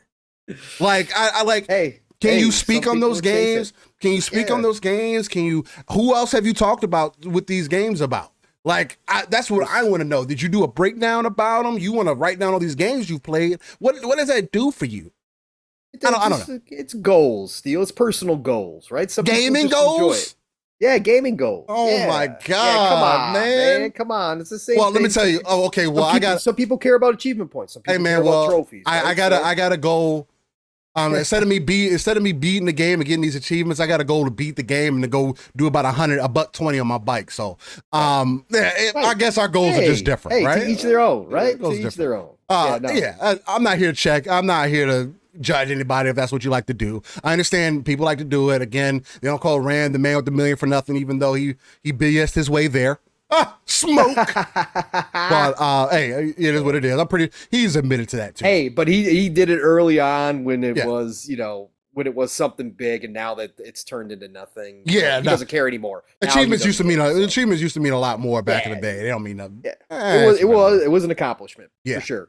Yes, OCD gamer, and you already know I'm with you, man. I'm a grazer too, through and through. So I don't care about none of that shit. Yeah, life here recently has it's had me in the pasture sometimes, right? I'm in the pasture sometimes. I find myself some weeks where I'm like, "What's up, Pong? There's a nice little white picket fence here. I feel safe. The environment's nice. There's rainbows. I feel real good when I'm trotting along, right? But I got to pull myself back out and get back in those trenches sometimes, But another game that really pulled my attention. All right, what you want to get into, Pong? No. Keep going. Okay.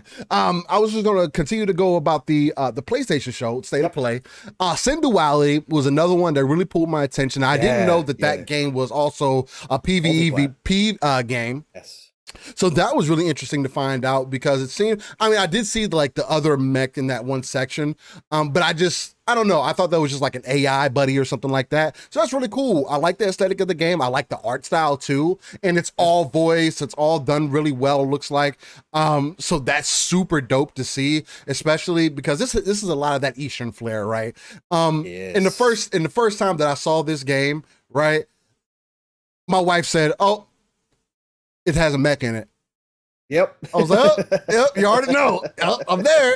And it looked like it was pretty fun. It looked like it'd be a good time. I want to see more from it. It's gonna be cool too. Yeah, and I'm really excited for that one. Sin Duality, again, it was a game coming on Xbox. It's coming to everywhere, actually. It is a game that I wasn't expecting to be there, but again, when I saw it, it piqued my interest. I'm excited. So already, again, you go off of God of War, you go to Tekken 8. Some of the VR stuff brings it down. So, I'm already on a high here. We get to the VR, brings me down a little bit, but it's VR. It doesn't get me down low like some people. They're like, "Oh, this show is trash now." No, man. It was okay. Yeah. And then, so they announced that. And then, again, this isn't in perfect order, but I do believe at some point in here, they did the Hogwarts Legacy exclusive quest marketing. Which I still think is corny as hell. Some people's work for, right? I've heard people say, "Hey, the exclusive quest made me decide to buy it on PlayStation 5. Hey, which is exactly the point, because it gives you access to a shop for people who don't know. It gives you access to a permanent shop that's not available on the Xbox version. Yes. So, again, to each their own. Exclusives work in certain ways. I'm not going to be the guy to sit here and say, "Oh, that's dumb as hell. Why all these exclusives and they're cutting deals? It's just grimy and dirty." No, man. It's just that's the way you got to do business, bro. Like you got to give people the reason to want to swing one way or the other. But I don't think it's really cool. It's Harry Potter. But again, it's business, right? Where everybody keeps going back to that. Oh, well, at the end of the day, these businesses don't care about you. Okay, well. Carry that in your conversation then, right? So you backhand yourself and find yourself talking like you're a stockholder or sitting in these board meetings. Again, business, it will do what business does. Hogwarts Legacy does have the exclusive store and quest in the PlayStation version of the game. At the end of the day, I don't really care about these types of things. By the time it becomes of any relevance, it could be in the game a year later. It could never come in the game. And I don't think it's going to hurt Hogwarts any other way. It's kind of the same thing that that PlayStation did with Destiny, with some of the guns and weapons and strikes that they had early on that they didn't bring over for a while. Nobody cared about that shit when it came. It wasn't as useful, didn't matter anymore, and that's how this goes, right? So, again, it's just annoying. It's annoying as fuck. But at the end of the day, you got to get people to come into your ecosystem, right? It's the same thing with Game Pass, right? You get it as part of your service, like MLB, right? You get MLB as part of your service. Whereas Sony side of things, you got to pay $70 for it. That's business, right? $15 a month, or pay 70, or just pay $70. So it's kind of like, whatever I could do to entice people to come my way. Yakuza. They dropped another announcement trailer. This actually had me really interested. I didn't know this was a necessarily like a remake, but it's also it's like a dragon. So I didn't know any of that, man. So that's really cool. It looked really enticing, really interesting for them to be Japanese only. It was only in Japan back in the day. And the fact that it's only going to be subtitled, that's all you're getting. You're not getting the English version. So be wary of that. I mean, that's fine to me. I love that type of shit. So that doesn't bother me. Either way, if that's their vision, I don't give a but it did look really cool. I want to see, am interested on how well that game is going to do, or whether people will invest in it to make sure that we, keep getting those types of games. Some of those remakes and whatnot. Exactly. Another game that showed off really well again. This is one that people are going again butt crazy with. To each their own. I don't get all stir crazy when it comes to these things, although I can admit to a good waifu every now and then. Project Eve got renamed Stellar Blade. Yep. And it had another spectacular showing. It really did. Again, I know I was clamoring for a Bayonetta on our console side of things, away from the Switch, away from Nintendo. She could very well be that fit. With some Devil May Cry in there, some of the other things that I've seen. Again, it's typical anime style kind of things going on, but it's really dope. I like what I'm seeing from it. It's one of those games that, if they did end up getting this game console exclusive, and it's not coming to PC, I'd imagine it's still coming to PC, because originally it was announced to come to PC. It was announced to come to everything. It was announced to come to everything, right? But now that's the problem here. But now it's console exclusive. Again, Steel, I didn't see any articles being written. And that's this the problem. Said it was coming to everything. Right. Said it was coming to everything, and now all of a sudden, now it's exclusive. Were you thinking about the Xbox gamers? You thinking about the Xbox gamers, Jim, when you did this deal? Were you thinking about how excited the Xbox side was to see this game when it was originally announced, and we saw the Xbox was going to be a part of this? Did you think about those people? No, you didn't, Jim. No, you didn't. You didn't care. You didn't care. But again, it's a big W, because this game, again, we don't know until the game shows up. This is brand new IP. We have no idea. Yeah. But if this turns out to be that Bayonetta, turns out to be that next Devil May Cry franchise. This is a trio series easily if it hits right.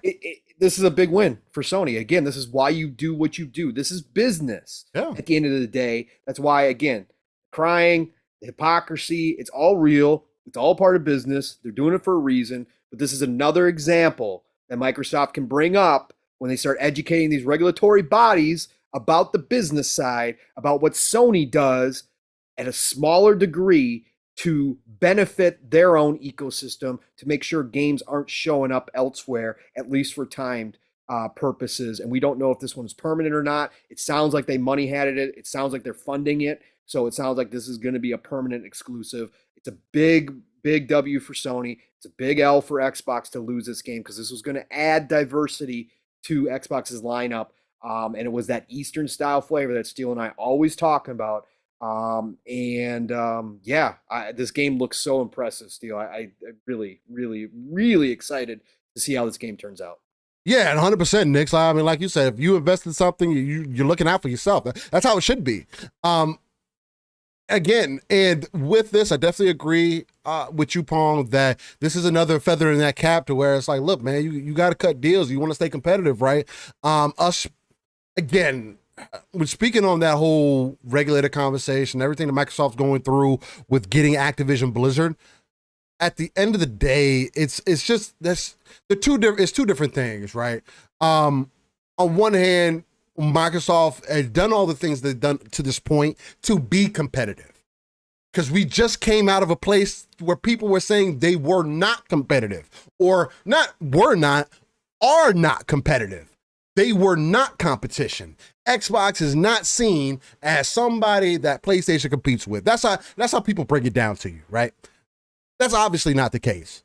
Game Pass, more and more every time that we get more information out, seems to be the crux of the conversation, the main sticking point, because again, when we have these conversations, it's all about the future. And the future is unpredictable. We don't know how that's going to go. Game Pass can fall flat on its face and not work at all. But that's also why PlayStation will continue to cut deals the way that they're cutting them, because they don't know what's going to work. And since it is just business, you got to do certain things to entice certain audience. What I was going to want to bring up earlier before I lost my my train of thought a little bit, was the other thing that Jim probably could have used to his advantage is using those numbers, using those metrics. For whatever reason, when the same game, that Asian style game, comes to all platforms, it always gets more attention on the PlayStation, Nintendo systems than it does on Xbox. I don't know. Unless it's in Game Pass. Unless it's in Game Pass. I don't know. Again, maybe that's part of the reason why Jim went out and doubled down on this deal to make sure that this was going to be a console exclusive for them, because this game does appeal to that Asian audience, right? This is the types of games that they like, that they're into. That there's not that big of an audience for us over here for that, right? People are, I mean, it's growing, and it has grown more substantially. Bayonetta and Devil May Cry are pretty big in the West. Yeah, but Bayonetta or Devil May Cry haven't necessarily hit those numbers to where they're recognizable, but they haven't hit the numbers the same way. Well, they haven't had an Elden Ring breakout moment. I mean, it's in that Souls-like category before Elden Ring was, right, where it's still niche, quote unquote niche, but it's a big enough group of people worldwide that enjoy those games that, again, now I think they have the potential to break out with current gen with the special effects as that grows, because again, you look at Bayonetta 3, which we saw at the Nintendo Direct, it looks incredible on Switch, but I always think to myself, what could they have done on current gen on PlayStation 5 and on Xbox? It would have looked for talk. Oh my God, what would Platinum been able to do had they just had access to that tech? So I think there's potential there, but yeah, we'll get a little bit more into it. I sent you the updated article from gamesindustry.biz on the comments this week, so we can get more into the Sony v X Microsoft battle with the CMA and stuff too. We'll probably get into that here next after we break down this PlayStation event. Just so we can wrap things up. We'll cover that smoke. But we'll get in here in a little bit. Nick's every great company headman provides what's best for their consumers. Phil does it with Game Pass. Ryan does it in different ways. No one method is wrong. It's not wrong per se, but if you're going to cry foul, and you're doing things that are very similar, just different, but you don't like the new way because Microsoft has more money than you, then it looks bad, because you've been bullying your way through the industry for a long time. You've been throwing your weight around as the king for a long time. Yeah. Since the 90s. So that's you were known to build. Again, people forget what Sony was like back in the day when they entered this market. They didn't care. They bought one of the biggest publishers at that time, one of the biggest European publishers, when they first entered the space in Psygnosis, and they were doing a lot of what Microsoft was doing to make sure that they established themselves in this industry. And they started a lot of the money hatting. So that was their forte. So they did it. So what's wrong with Microsoft establishing themselves as an industry right now? There's nothing wrong. They just have the ability to do it, and other people don't have the ability to do it. So now people are thinking that there's some imaginary rules in business, Steel, that you have to do it a certain way. So there's a key word that you said in there. And again, just remember, guys, establishing yourself within the industry. Right. Again, the Xbox 360 generation did great. But what console was that for Microsoft versus what console was PlayStation at that point? Gives you perspective to look at. That's all I'm saying. Yep. All right. Rise of the Ronin was another one that was shown and was shown really well. At first I thought it was going to be a Ghost of Tsushima like DLC or something, right? That's kind of how it came across a little bit. But then I saw more of the gameplay. It had more of that fluid motion. It had more of that crouching tiger, hidden dragon effect. Team Ninja. With you had the movement, and it looked really good, man. Again, what surprised me more so is the fact that Team Ninja isn't just only working on Wulong, which looks like to become a completely different game. But they're also working on this, bro. So Team Ninja is busy. And this game has been in development for a long time still. But the same thing with Wulong, though. Yeah, that's what I'm saying. Like, behind the scenes, Team Ninja's been reinventing themselves. I love it. Crazy. I love it. That is the definition of insanity. These people are hard at work. It's crazy. Like, again, another perspective to show you these people, the people that you could forgot about, right? Not even necessarily forgot about, but they're like behind the scenes. Team Ninja, it's like, damn, when was the last time that you really were like, oh, I'm a Team Ninja game? And now all of a sudden they got 2 games kind of launching back to back. One on the Xbox side of things. This is also funny to me. And then on the one on the PlayStation side of things, which is kind of like maybe both sat down for a deal, had conversations. Xbox was like, oh, this one has customization. Shit, yeah, let's go for this one. And then PlayStation walks in the room behind them. It was like, hey, what else you got? Oh, Rise of the Ronin. Man, it looks like our stuff. Yeah, let's go ahead and grab that one. So now that you got kind of like that competition with Team Ninja in their own game between competitive platforms, which is really cool. I think it's cool, right? Of course, I want both games everywhere so more people can experience them. But I do think, depending on when these games come out, because I think Rise of the Ronin was more so set to be 2024.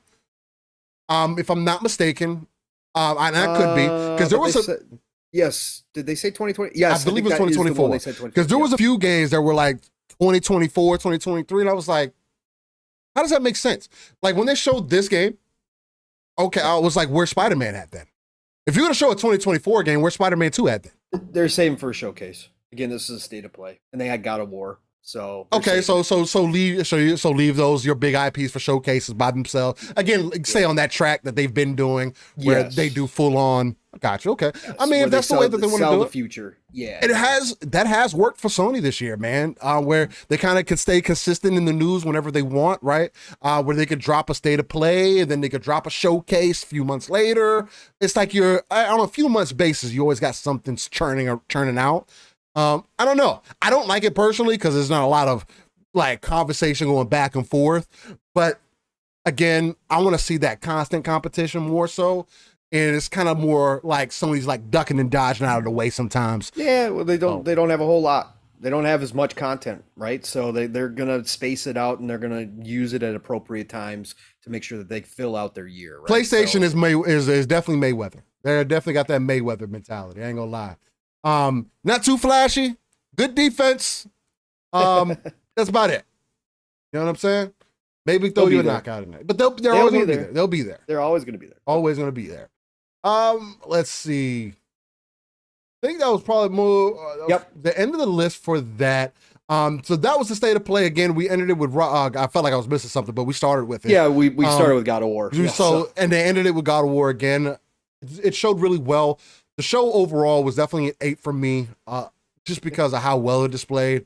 It was consistent. It was back to back. I don't think it was a 4 or anything else crazy that people were throwing out there. This show wasn't bad. Like this was a good example for a 20-minute show. Yeah, bro. This is what you would want in a 20-minute show. Consistency. Yeah, you had some things that you might have not been interested in, but overall, I came out with at least 4 games that I wasn't necessarily anticipating before. Right. Tekken 8, I heard rumors and I was excited, but wow, we actually got a trailer for it. God of War showed great. The Ishin game, Yakuza Ishin spin-off game showed great. Hogwarts, again, showed great. I'm interested just to jump in that world as somebody who's a fan of the book series, who's a fan of the books, and just of that universe overall. No matter how you feel about JK, it's completely up to you. But again, I wouldn't put whether this game is going to be good or not based off of that. Right. And Sin Duality, Stellar Blade. Like, bro, there was just so many things in here that you couldn't be mad at. No, was there anything? Again, I came out of the show, another show that shows me a reason to still not invest, right? But again, they have opportunities. Plenty of opportunities there, whether they end up doing a showcase individually for factions, for Spider-Man, whatever they do, they could do something else before the end of the year. It's only September, ladies and gentlemen. You'll be crazy to think, the other thing they could do, Pong, is they could show Spider-Man at like the Game Awards or something. Game Awards, yeah. Game Awards is going to be big this year. A Wolverine, a lot of big... another Wolverine kind of tease, because they did it last year. It kind of keep a consistency. Hey, here's some information. They could do that, right? Yep. We got more events coming, more things to get hype about. I'm excited. I feel like this was a good PlayStation show overall. Yep. I don't know. You still stand on that 8.5 that you gave it earlier? Yeah, for sure. 100%. Yeah, I've been locked in with that. As its own individual show, they did exactly what they needed to do. Showed off some new IP that I wasn't expecting. Yes, some of it was multi-plat. Doesn't matter to me. Yeah. Showed it off. It gave me reason to be excited again, and God of War showed the way that it needed to show, which, again, we've been talking about, Steel. I expected at least nothing less than that from God of War. I knew from how Corey was, when he came back on Twitter and started talking, even though he's not leading this project, the way he was talking about and giving little hints and dropping stuff, I knew this was going to be a big moment for them. And that Sony Santa Monica was going to deliver. And again, we don't know until the game gets in everybody's hands. We thought the same thing about Horizon. A lot of people thought the same way about Horizon. Right. It showed up. It's gorgeous game, but it had a lot of bugs, which wasn't the norm for PlayStation, right? So we got to see, how God of War plays. But again, the way that it showed here, it shows that this is a full-bodied experience. This is going to be a big game. Yeah. Tons of story to it. They're taking it to the next level, and that's what I wanted to see. So 8.5 leaning towards a 9 on this show. I thought it was really good. Again, I saw a lot of people not speaking really well of it. Again, guys, you guys come across really entitled to me sometimes. Not you guys particularly, but there's a lot of people out there within our communities that come across very entitled. And if that pulls a string within you, maybe I'm speaking directly to you. Who knows? Don't take it personally. It is what it is, but it's just crazy. King Webb says Apple get destroyed if they make a console today late to the party. King Webb, you're talking dangerous talk. I don't think so, because Apple isn't dumb either. They're just like Microsoft. And he says that on the back end of the Jesse comment, saying, could you imagine if Sony's competition was Apple? Apple would crush them and not give a damn. Like if it was Apple instead of Microsoft. I don't know, man. It's hard to say, because there's so many things that's happened in between that. If I take Apple for what they are today, yeah, Apple would have bought Sony. They'd be fighting a court battle right now. No. But I want it to happen, because I want to see that Titan battle between Apple and Microsoft. Can you imagine the console space? Can you imagine what that would look like, Steel? Bro, I keep bringing it up, bro. If Apple really gets serious, like if Apple's like, all right, we want to do gaming now. They are the main other ones that could buy Sony and be okay. Oh, bro. And it exactly supports everything, literally everything that Apple wants to do. So you say you want to bring a pure hardware company into Apple? That's a scary conversation. That's a monopoly conversation to have. And they will, I mean, of course, there's competition out there. So, I mean, it is what it is. That's why Apple would be able to take it to court, right? Because it would have to go through the FTC. It would be crazy if that would be one that Apple would be like, yeah, I want to fight this fight. Come on. Because I look at Apple a little bit more. They're a little bit more like bougie than Microsoft is, right? Oh yeah, no. Yeah. They 100% are. They will. They are they're like the kings of the castle, right? Where Microsoft kind of comes across like the knight sometimes. Oh, they're like the low key guy, maybe Robin Hood sometimes. But that's how I would kind of look at it. But they're both big companies, regardless. It would just be interesting. And King Webb, Apple don't want to smoke. They don't want to smoke. And they're not into spending big money like that for something that's going to take years to develop. When it comes to Microsoft. That's why if they could just buy Sony up and get into that space instantaneously, and were all in, because they would be all in on it if they did that move, yeah, they'd be ready to rock and roll. Again, it would be a titan. It would be $2 trillion companies going at it, which would be absolutely crazy. Blue Moon, I need you to Blue Moon FC. I need you to go outside and roll some grass. He says if Apple bought Sony, the combined name would be a pony. A pony. I love it. Oh God, that's good, Blue Moon. That's good. Blue Moon. Yeah. If I could send you a 6-pack right now, I would. Oh my fucking God. That was a beautiful. Anyway, anyway, that's funny as hell. That has me crying a low key. All right, guys, we got to get to some. What? Hello? My mic died. Yeah, there you go. Now my mic's back. I guess I slammed on my table too hard. I gotta get a new USB bus or something. Thing's mad sensitive. It's weird. But so a lot of smoke. Shout out to the chat, by the way, too. Shout out to the chat. They've been having a lot of great discussions in there, and you guys are doing it adult-like and having a good time in there. So appreciate all of you as well. So Doom Reaper says, will God of War Ragnarok be better than AC Valhalla Ragnarok? It's $30 more. Damn. Oh, God. Valhalla Ragnarok compared to God of War Ragnarok. Completely two different games. First of all. Second of all, Valhalla is the Ragnarok for Valhalla is DLC. Even though it has good expansiveness to it. I would overall choose Valhalla the game over God of War. So I if that answers that question, hopefully. But I'm not going to say it's going to be better than AC Valhalla Ragnarok. They're both telling similar stories, but still vastly different. God of War is taking it from a completely different angles. It gets a little bit more personal, so I like those. Yeah, and yeah, Apple making their own console, that has been a rumor for quite some time. But all right. With that, again, it's definitely time to get into some of the more heated smoke with Microsoft, the Activision deal. More things coming out from Sony, and just some updates how everybody feels about and Microsoft's response too. So and Microsoft's response. Yeah, if you go into that article and scroll down to the bottom, the updates are on the bottom. There's okay.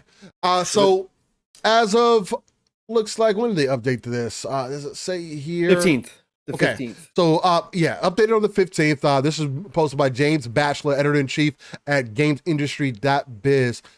This is concerning, again, Microsoft Activision acquisition expected to face deeper investigations in the UK. Again, if you guys don't know, currently the deal did go through its second, is going through a second step now. It's entering the second step now. The CMA came out and said because Microsoft refused, because remember they said that there was a 5-day window or whatever it was, and Microsoft said, yeah, we're not giving you any more what you asking for, so let's go. So CMA came out and said, okay, we're moving to phase 2. There was no satisfactory responses from Microsoft and Xbox to our concerns, so we're moving to phase 2. That's what happened this week, and that's what prompted this update from Sony and then Microsoft's response to it as well. So Sony has responded to the CMA's decision to further investigate the acquisition and said it welcomes the announcement. Of course you do. You're a business. You want people to, again, the biggest thing that I see people talking about as far as this conversation goes is people keep speaking about the future. Oh, they're looking for the future. They're looking for the future. They're looking for the future. You cannot predict the future off of one game. And if it keeps coming back to Call of Duty, whether it's on that console or not, yeah, you're good. Whether it's on that console or not, if Call of Duty is going to be the detriment of your ecosystem, then that is a bigger problem than, that's a personal problem. Like, it literally is. It's not Microsoft's problem. It's not EA's problem. It's not the FTC's problem. It's not the CMA's problem. Who cares whether Call of Duty, one game, is in your ecosystem or not? It is not my problem that you don't have the 70 split on this game anymore, or whatever the split's going to be, the majority on this game anymore. It's not my problem. The game is still going to be available in that ecosystem. As they clarified previously, 3 years on top of the deal, probably even longer. I don't see Microsoft taking away Call of Duty. Why? There's exactly no reason for that. And if Call of Duty is only going to be the main crux of the conversation, who cares? You're not going to talk about Diablo? You're not going to talk about the potential of StarCraft? You're not going to talk about the potential of these other IPs that could have more of an impact than just Call of Duty? Call of Duty is cool right now, and Modern Warfare 2 undoubtedly is going to be the greatest Call of Duty to date, but it's also an iteration of an older game.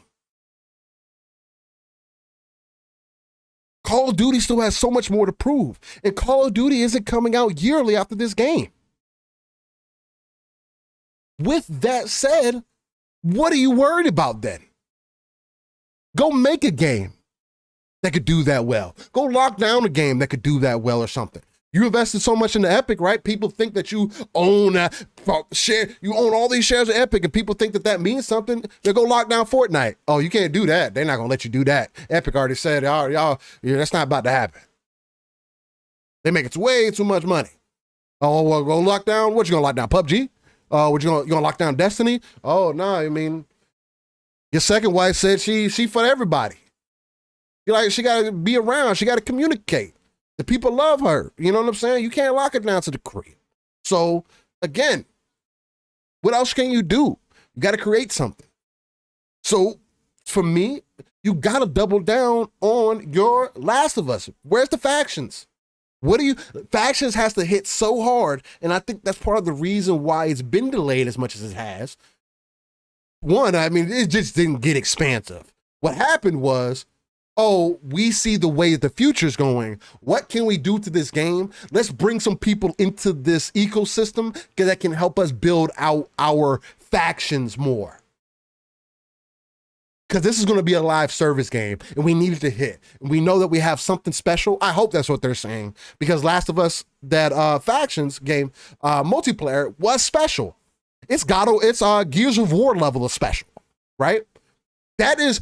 Literally, The Last of Us multiplayer is PlayStation's Gears of War. 100% is. To me. Not Uncharted, no other game. That multiplayer for Last of Us, that's their Gears of War. That Sony actually has more potential with because it's more gritty, it's more action. It's that Sony style, it's cinematic. You can really play it dirty. Focus on those sides. You're behind the ball, so of course you're going to welcome the announcement for Call of Duty to get looked at. Anyway, by giving Microsoft control of Activision games like Call of Duty, this deal would have major negative implications for gamers in the future of the gaming industry. Again, you might as well just throw in the towel now. Because you're basically, again, and we know this isn't the case, but you're basically saying that, look, if they get Call of Duty, we might as well just go out of business. When we know that's not the case. Like, that's not how these things work. But the firm said in a statement to GamesIndustry.biz, we want to guarantee PlayStation gamers continue to have the highest quality gaming experience, and we appreciate the CMA's focus on protecting gamers. And business conversation. This is business speak, man. You're not going to get a lifetime contract. They know that. They're just saying things that sound good. Again, Hogue Law, for those who don't know who Hogue Law is, he is somebody who focuses on acquisitions. He is a lawyer in that avenue, and you guys should check him out. Hogue Law on YouTube.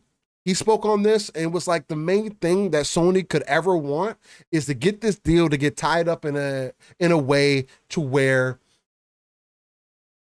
if there's any other problems that they see in this, or if there is a other major problem, Microsoft could be fighting this battle for the next 4 to 5 years, or next few years, or next year or so, couple years, few years, something around that range.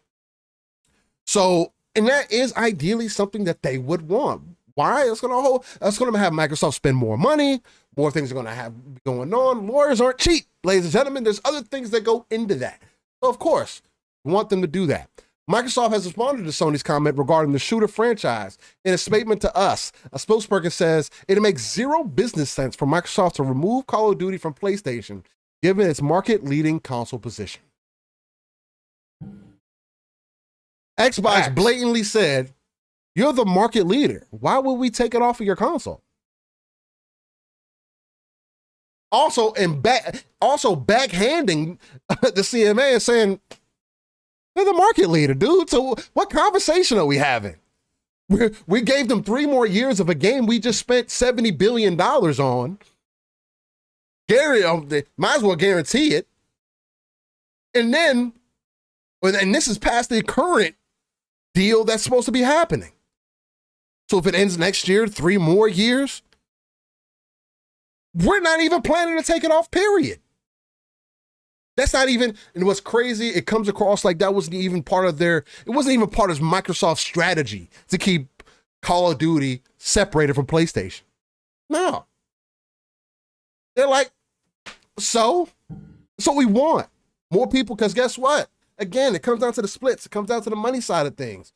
More people in that ecosystem, more people playing Call of Duty, the better it is for everybody. The better it is for Microsoft, for sure, in the long run, when that deal gets finally across the table, right? Come whenever, if it's this year or the next year, because now it going to its second phase, it's probably more so going to be next year. But it's just funny to me, again, seeing Sony play out things the way that they're playing it out, right? Again, like I named the last week's episode, "The Boy Who Cried Wolf," because that's literally kind of the thing that's going on. Sony crying wolf. Because they recognize that they're moving into as we move further into the digital space, this digital era that me and Pong always talk about, the golden age of gaming, the age of accessibility. They're starting to realize that having people, being able to retain people within your ecosystem matters. And the best way that you retain those people is through those live service games. And not only that, giving them value. Because once a consumer sees value, they're more than likely to spend more money within that space because they're already getting value. They're justifying it to themselves. And it's hard for me to understand how Sony doesn't get that as someone who's been very good at that for a long time. Yes, how they made slips and falls, trying to do what's best in the namesake for competition. Yeah. But Sony has always been very brazen. Like they've never been exactly off the cuff per se. It's been methodical, it's been planned out, it's been down your throat. It's been very samurai style, right? They do things a certain way and they do it that way because it works. That is their code, right? The competition blatantly showed you that there's other ways to do things. You can get people part of an ecosystem and they will still pay for games, which is why I'm saying the things that I'm saying. It works. This isn't something that's new. And again, this is more information to prove to me that the concern is Game Pass. Sony sees that if they get this deal across the table, Call of Duty immediately goes into game. There's no missteps about that, guys. You can't forget that. As soon as this deal crosses the table, Call of Duty is going into Game Pass. What, does Sony want a deal that says, oh, well, we can't put Call of Duty in our subscription service? You're smoking crack if you think that. No, that's they wanted they wanted to say that if you're going to put it in Game Pass, it has to come to PlayStation Plus Premium too. And that's not going to happen either. It has been $70 billion, the biggest investment in gaming, the biggest investment in their company's history to do that. It will still be available, but you will pay $70 for it. But you will pay that extra, those $10 a month for the battle pass. You will not get any additional content on our side of things. You can enjoy your little samurai, Ghost of Tsushima BS that you're getting, exclusive little character content. Enjoy that. And that might be some of the last that you get. But once you get this game in the Game Pass type. That's the way that it comes across to me now. Again, more and more, it just becomes more clear that is the number one thing that people said they were unsure about. They don't need to be scared of. It's not fearful. It's not proven. It's not making any money. It's a waste of time. They're going to go down the hole and become nothing because they're investing so much in the Game Pass. People say they don't make any money. Microsoft is going broke, trying to support Game Pass. Like, Pong, yeah. Do you agree with me that this is painting the picture that the one thing that people were not concerned about before or weren't sure about before is now the backbone of the conversation. Like you got to look through, you got to pull the tall corn to the side a little bit so you can kind of make your path. Maybe get a machete, chop some things down around you, pull out some binoculars. I don't know, stack some wood up so you can look over. What is going on, Pong? Is Game Pass really a problem, or is it just Call of Duty? What's going on, man? It's listen.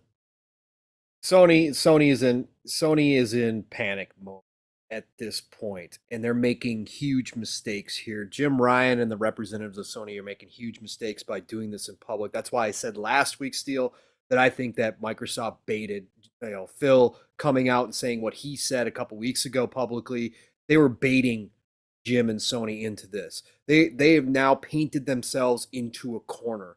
The hyper focus on Call of Duty at the end of the day is beneficial to Microsoft and Xbox. I created this analogy. Microsoft is going and grabbing this huge hoard of treasure, and everybody's focused on this one diamond. Meanwhile, strapped to Microsoft and Xbox's back is this treasure chest full of more diamonds. This one diamond, though, is so beautiful to everybody that they're all focused on it.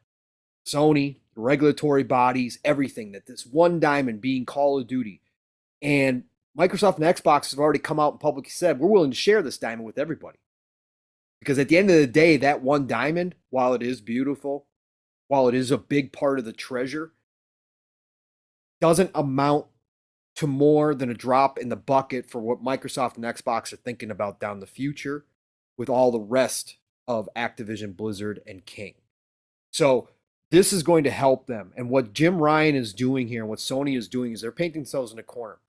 Because eventually, Steele, Sony is going to make a bigger purchase. I believe they're going to make a publisher purchase. It's not going to be on the level of ABK. We already know that. But there's not too many other, studios out or publishers out there that are going to cost $70 billion. They're going to make a play for another studio or a publisher that's going to come under regulatory scrutiny.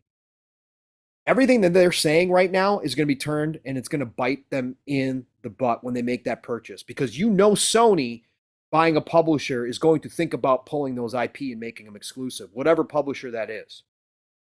And Microsoft and Xbox are setting the rules with regulatory bodies right now, because in phase 2, Microsoft and Xbox gets to educate all of these people who are not knowledgeable in this industry, because deals like this have never gone down in this industry before like this.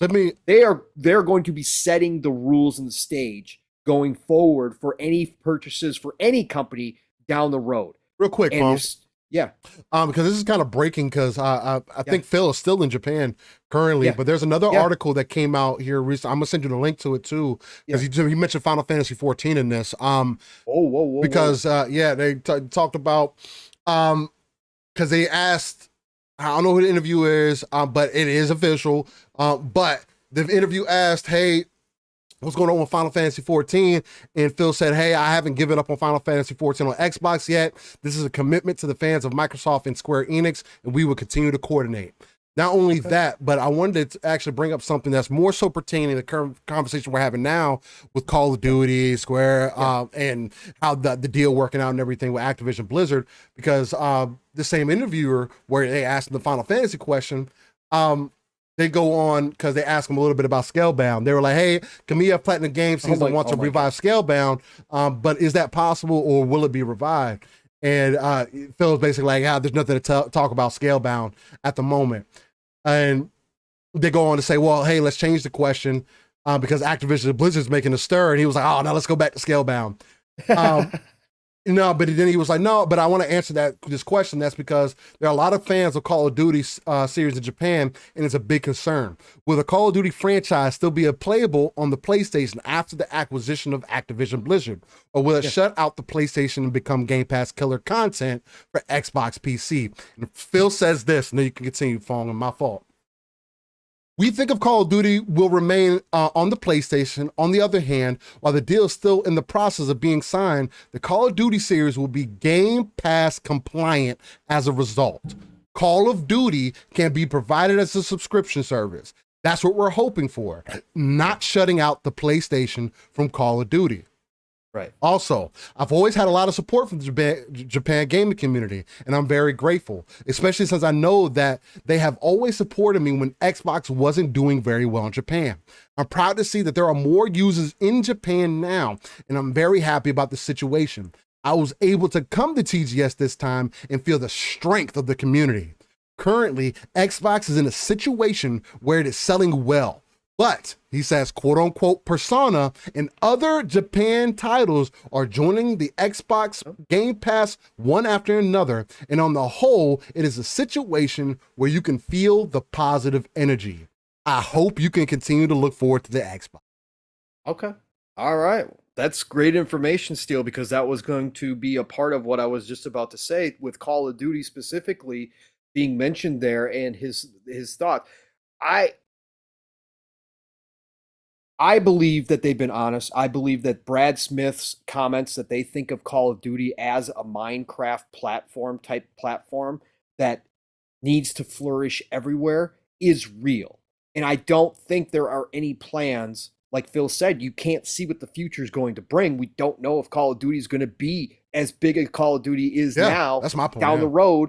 But if it is, that it will flourish everywhere, that they want to bring it to Switch. And what I was going to say, Steel, with Japan specifically, is with the strength of PlayStation and Nintendo in Japan, in the East, and Microsoft still just trying to gain a foothold over there to reach new heights with Call of Duty, which is what they've talked about, bringing it to Switch, right? Continuing with the mobile plans. We've heard now with Call of Duty next this week, they talked about Warzone going to mobile, and all of that stuff.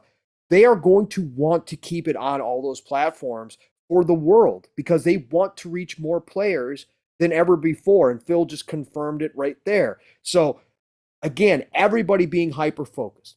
Sony is setting themselves up in a big way right here to look extremely bad. When Microsoft gets behind the scenes in phase 2 and gets to educate these regulatory bodies on exactly how this industry works and what Sony has been doing in its own way, not as big as buying a publisher like Activision Blizzard, but in their own way, keeping content away from other gamers, when that's exactly what they're trying to cry foul here with all of these comments and saying it's not good for the gamers. No, it's not good for your PlayStation brand, because when that game hits, when Call of Duty start hitting Game Pass, yeah, you're going to have a problem because there's going to be a certain percentage of your customer conversation.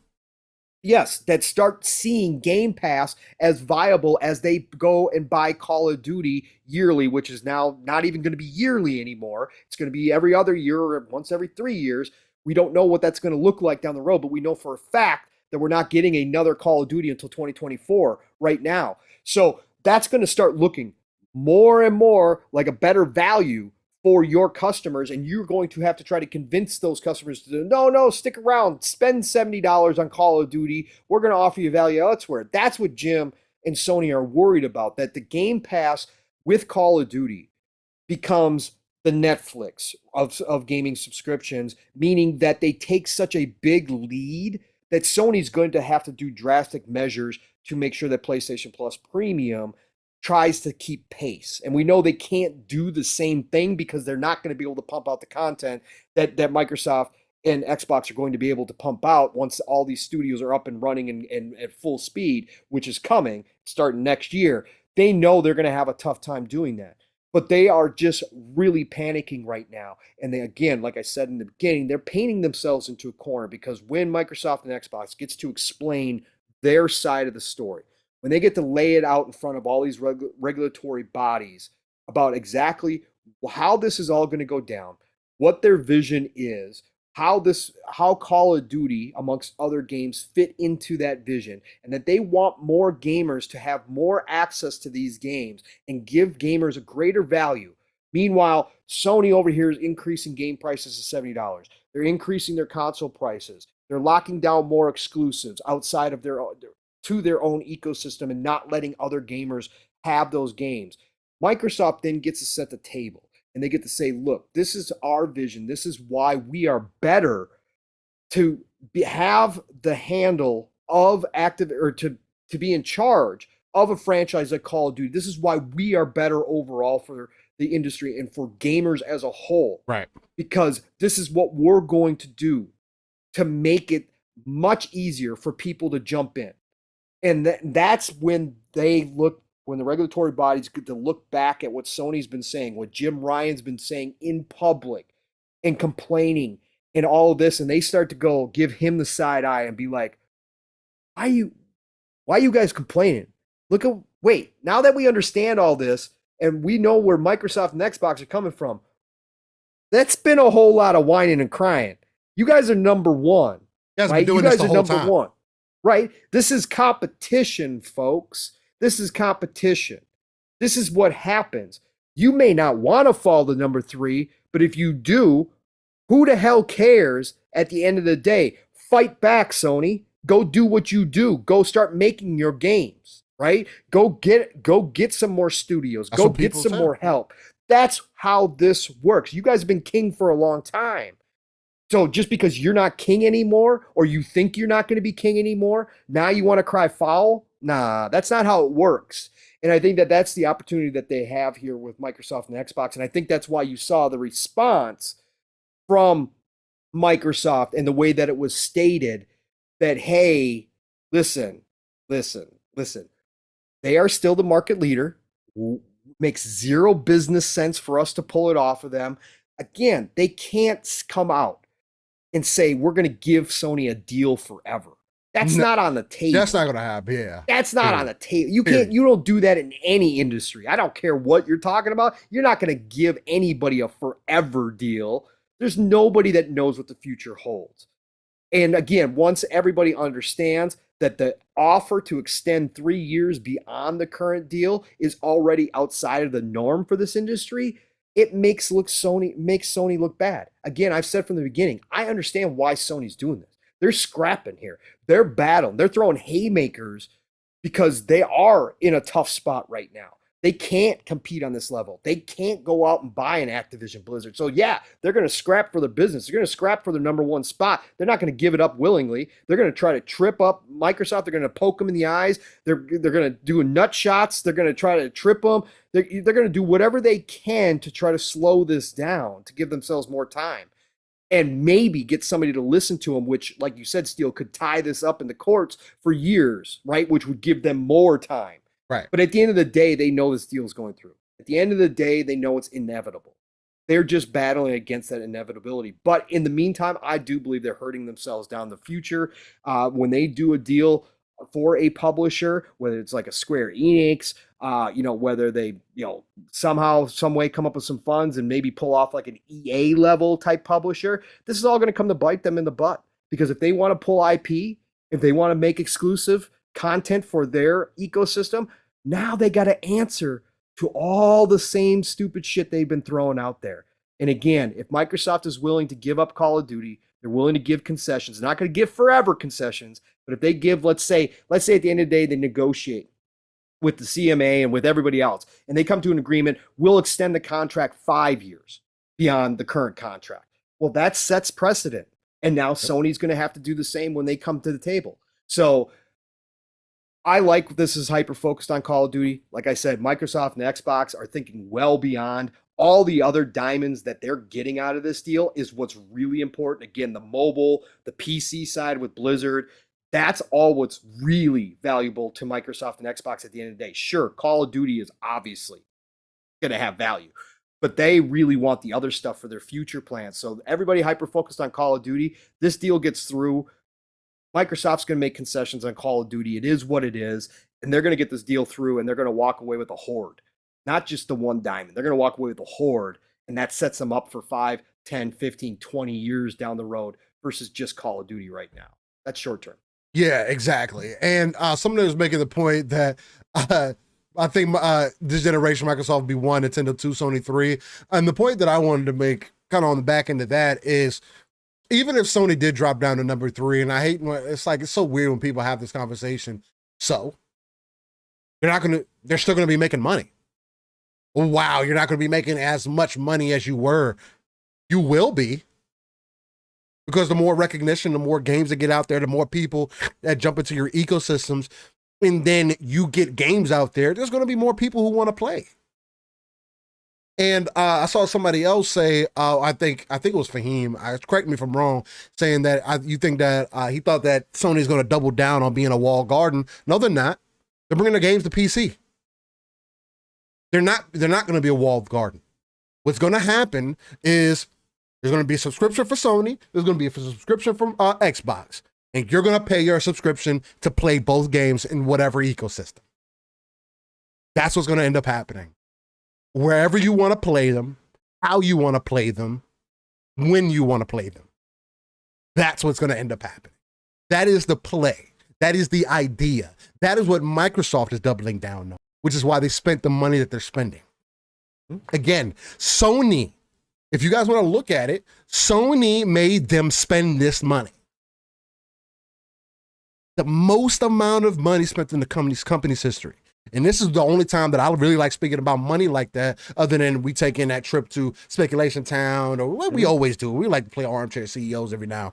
But Nick's walled garden on console, there's no walled garden on console anymore, though. That's the thing.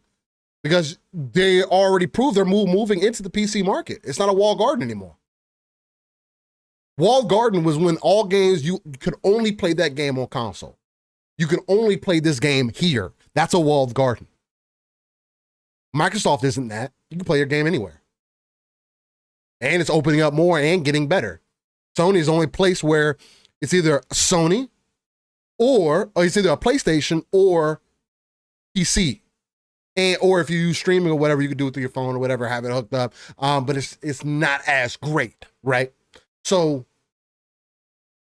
PlayStation, Sony has made Microsoft make this move, spend the most amount of money that has ever been spent in gaming, and in turn, going to, if everything plays out the way that I think it's going to play out, this is going to be more so a boost for the gaming industry than anything else, because other people can step up to where Activision Blizzard were. Somebody will. Unreal didn't become what it was. That's what Jack Trenton said about this deal. He said it opens up space for more people to fill in the role, and one of those new developers, new publishers could become the next Activision Blizzard. That's what consolidation creates in a healthy industry. This is a healthy industry. Yeah, gaming is healthy. Yeah, that's the other thing too. We still have so much impact on the end game, right? As consumers, it's something that as we winding down the show a bit, because again, we got to cut the show early. But my God, we got so much news too. Yeah, we got a shit ton of news. Yeah. More to talk about next week. But what this does is, like you just mentioned, it gets more people to get involved. Provides opportunity, and the more opportunity that you can provide, the better that we, as the consumers in this industry, are going to be for it. Yet in gaming, out of any other industry, we as the gamer have the utmost impact on the industry. And we cannot forget that. This is one of the main places where we do truly matter. Because if we don't like the games, they won't keep making the games. There's few games that are far in between. Like, of course, you got your Candy Crushes, you got this game, you got that game, you got Fortnite. That's fine, but there's only a handful of games. There's thousands, if not millions, of games out there. There's more and more games being made, garnering for your attention. The more access you have to them, the better it is going to be for everybody. The more money that's flowing, the more decisions that you can make. Because everybody's not going to be that great artist. Not everybody is a great actor. Not everybody can make good paintings. Not everybody can make good games, as has been proven. And people won't play them. Babylon's Fall is ending. A live service game is ending. Less than a year. In less than a year. And that's another conversation that we're gonna have today too, where Square Enix is doing the same thing. Like we could talk about it a little bit. It's like Square Enix coming out and saying, "Oh, well, we got to double down and focus on these games because we're not making money in these other areas." And oh no, they said we're open to partnerships. I think that's why Phil said what he said about Final Fantasy 14 in that update you just gave us. Steel, they're ready to take the bag from whoever. They don't care at this point. Oh, you're out here begging. You're ready to take the bag, but you don't want to put your game everywhere. Though. Yeah, that's what I'm saying. But they're going to make you pay for it. They're going to try to fleece Microsoft. Is what. And it happens. And there's so many things are going to change. This is like the beginning. You guys think that you can kind of predict it now. You can't. You can't. 5 years from now, there's no telling where we're going to be at. And that's going to be coming now. And now we're going to be winding down and seeing what's possibly over the horizon. In 3 years, I'm going to tell you guys right now, we don't know what's coming. Honestly, I don't know what's happening in 2024. We know we got a shit ton of games in 2023, but in 2024, there are some bigger named games that are supposed to be coming. And games don't stop in 2023. There's going to be even more games. That's like, well, nothing. I don't know. Yeah, everything's changing still. And again, for people who don't like this, buckle up. For Sony, right now, they're expending all this energy on ABK and on Call of Duty. Like they're expending all of this whining and crying. They're throwing a fit. Microsoft ain't done. Bill just had another interview with CNBC where they asked him, and he said, "No, we're not pushing pause on acquisitions at all. Oh. Because we got more to get done out here. This industry is changing, and we got to be ready, and we want to be at the forefront." That's what Phil said. So we're not. He said flat out, and it's not even like a hesitation still. He's like, no, we can't. We don't believe we can push pause right now. Can't, no. And then he's over in Japan right now, and he's talked again about that's where they need to make a push in the East. Guess what? There's another big publishing deal. There's another big push coming. Yeah. I believe there's another big publisher. So if Sony's crying about this right now, buckle up, Jimmy boy. It's about to get real rough. Yeah, because I'm gonna tell you what. If because I heard you guys talk about a little bit about last night, and shout out to Lord Master Jasper. Yeah, the fact that he brought up Nexon was like, bro. As soon as he brought that up, I was like, dude, if they did that and guaranteed those games in the Game Pass, not only would Nexon have all the funding that it would need, continue their creative strategy that they have over there, because they do, but that would also funnel a variety of games. That's a ton of Eastern flair right there. Both Korean, and now they moved their headquarters to Japan, so they've got both connections. Nexon is the dark horse. I still think Sega's the easiest. And makes that's the one that I want. Arm. That's the one that I want, just but because it's exciting. Sega makes the most sense to me personally, just because it establishes you in Japan, right? You get that, you get the building, that's a corner spot, right? Like it's Xbox East instantaneously. There's very little transition. They already know each other. They work the same way as much as an Eastern company and a Western company can. They have a lot of the same philosophies. They've already got that partner. They're the closest thing to an Eastern ZeniMax purchase that you could make. It would be an easy transition. There would not be this huge period of where you guys got to get together and kind of none of that. That would be an instantaneous partnership. It would be so easy to do. Bandai would be cool, but I don't think Bandai is having a problem getting any investment in anything. There's certain places, there's only certain deals that I really see getting done for certain reasons. And I love Bandai, but I love Bandai, but there's no reason to buy them right now. They're one of the world's largest toy makers. They got a toy making section. They've got pachinko machines. They've got so many other businesses that Microsoft probably would not want a part of. That's why Sega divested themselves from Sammy. Right. So they could. That makes the most sense. I believe that move was made for I do. I believe that this deal has been kind of in the works for a long time. Yeah, behind the scenes. Could be another reason why he's in Japan. Getting ready. Yeah. There could be so many, and there's so much smoke coming from Sega too. Other thing too, it's really funny to me that Sega is like doubling, tripling, quadrupling down on Sonic. Like they are not giving up on Sonic Frontiers. Like this is the most promotion and like courageous I've seen and out there that I've seen from Sega in a while about Sonic Frontiers. It's crazy, honestly. Because it's like every moment that I turn around, there's more information coming out about the game. More information about the game. Oh, here's another update. Oh, hey, look at this little slide section of Sonic. Oh, guess what? You're gonna get Hypersonic. Oh, what the like, bro? That sold me automatic. I get the emeralds and I can fly around to, bro. It's like bringing my old childhood back to life. My Sonic 2, Sonic the Knuckles memories back to life, bro. Like that shit is crazy. Victor Hawkinson Sonic is not a joke now. Well, I mean, yes, he is partially, but. And no, Sonic's not a high seller as much as people think, and that's part of the problem. But they have a keen opportunity, and I know Sega realizes this. They have to. They're a business. And I think that's why they're doing everything that they're doing, doubling, tripling, quadrupling down. The movies. Sonic still has power. The movies have brought Sonic back to life. Sony, I like Nick's. I feel you, and I know a lot of people think Sonic is a joke, but the movies have solidified Sonic in the eye of the consumer again. Kids love Sonic, bro. My kid's already asking for the third movie. Like every other week, she's like, hey, did it come out yet? No. They just started making it. So it's like it still has that impact. There's still a potential there. And Sega isn't just Sonic either. No, that's Sonic, the whole thing. It fits the more, PC portion of it as well. I mean, there's just so much. Again, Nexon's my favorite dark horse. I give credit to Jasper for bringing that up first. I hadn't even thought about Nexon. He brought that up last month or 2 months ago when we first started talking about this stuff.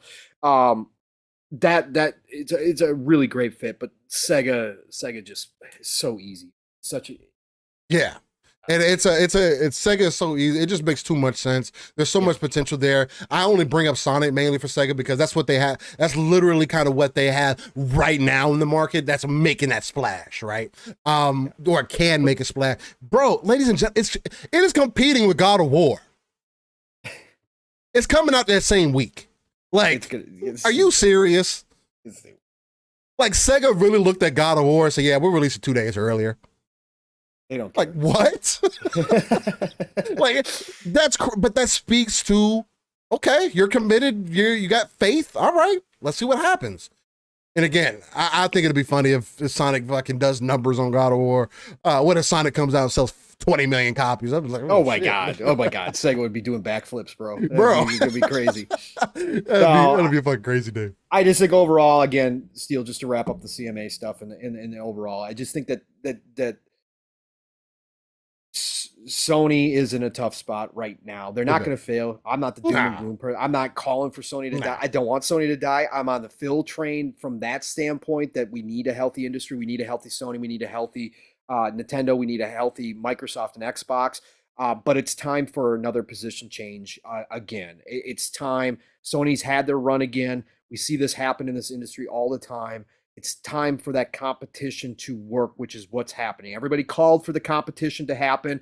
Now everybody's crying foul because, no, you can't do it that way. Yeah, you can. This is business. And if you're $1 trillion company, you can do business this way. You can buy things. If you don't respect Microsoft and Xbox because they buy things, that's on you. More power to you. Microsoft and Xbox don't care. They've got the ability to go do what they're doing. So they are taking that advantage and running with it. So guess what? This is the way it's going to work. And guess what? It's not stopping at all. Microsoft is going to make their presence felt in the East because they want the world. They're not just content with the U.S. alone anymore. They're not content sitting back and saying, oh, we're doing great in the U.S. That's so sweet. That's not what it's about anymore. They want the world back. They want the mind share back. And again, if that means Sony falls to number 3, too bad, so sad. That's how business works. Sony's got to step up and figure out a new way to do business then. They've done it in the past. They competed with Sony was the new kid on the block many moons ago. They were the new kid on the block fighting against Nintendo and Sega. Guess what? They showed up, changed the game, made the rules, and they started to dominate. They can do it again, but they're going to have to change how they do their business. And that means that they're going to have to innovate. That means they're going to have to go back to the drawing board. That means they're going to have to bring back old IP. That means they're going to have to expand. That means they're going to have to invest a lot more than they have been. So that's what competition brings. And I'm cool with it. We're in a healthy industry right now. Microsoft is not going to wipe everybody off the table and become a monopoly. That's never going to happen. They just want to be number one. That's all at this point. Yeah, they're going to do it. Yeah, they're going to try to do what they can to do it. Sure. And that's the main thing. Let's see. I think that's going to be a good place to drop it there. Because knowing us, we can get wrapped up in any type of conversation at any point. So with that, I think we'll get into this day in gaming segment. Just to wrap things down. And again, ladies and gentlemen, definitely apologize. You don't get the 4 hours today, but we'll definitely always bring it back for you guys. Like we do on a week-to-week basis. Again, this is nothing new. We do what a lot of people think is crazy. We're just putting it out there, chopping it up. And even with this, I mean, you got getting 3 hours just consistent content here. So shout out to everybody in the chat. Much love to you guys for being here on a week-to-week basis. For we didn't even talk about TGS or nothing. We didn't talk about that. Depending on what news comes up next week, maybe we'll roll some of it over and we'll talk about some of the good games coming out and stuff, all that kind of stuff that came out too. But we'll see what happens next week because the gaming gods have been blessing us with news nonstop. So we'll see what happens. That is a fact. But difference is like, what are you guys talking about? Yeah, man. But all right. Steel's got real life today. So yeah, man, I gotta switch some things up. All right, ladies and gentlemen. So again, if you guys can, please hit that like button. For those who are still here on the audio side of things, again, leave us a review. Let us know how we're doing. Whether 5 stars, 4 stars, you want to leave us a 1 star and say, hey, Steel's beard wasn't shaped up this week. I think I'll leave him a little negative remark there. I'll take it. It is what it is. But audio listeners, we got to get you live. Come in. We're always on YouTube every Saturday morning, 9 a.m. Central, 10 a.m. Eastern, 3 p.m. UK time. Come check us out. That live, raw, and uncut energy, as I like to say. But let's get into this day of gaming segment where I'd say gaming is art should be treated as such. It's also coined as the make me feel old segment for Pong, and now he's trying to, again, constantly push that off on me also. But yeah, man, you're 30 now. You're old. I mean, you keep saying that. I'm gonna keep fighting back. You're ancient. I'm gonna keep knocking it back.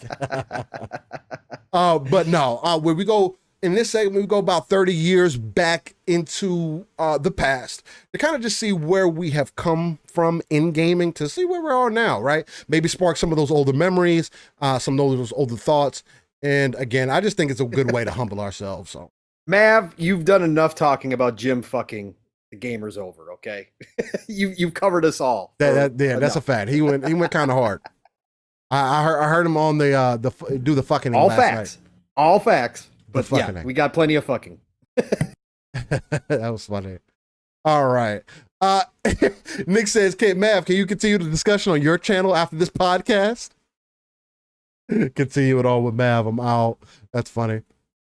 All right, guys. So let's jump into it. This day in gaming. All right. So on this September 17th, we're starting in 2001. And wow, guys, man, look at a game that used to be multi-platform, but this time around, Spider-Man PC was released in 2001. Crazy. We got a Spider-Man game this year too. Nah. What? Spider-Man existed before Sony? How is that possible? Then in 2002, PC got Empire Earth, The Art of Conquest. Then in 2003, PC released Star Wars Jedi Knight Jedi Academy.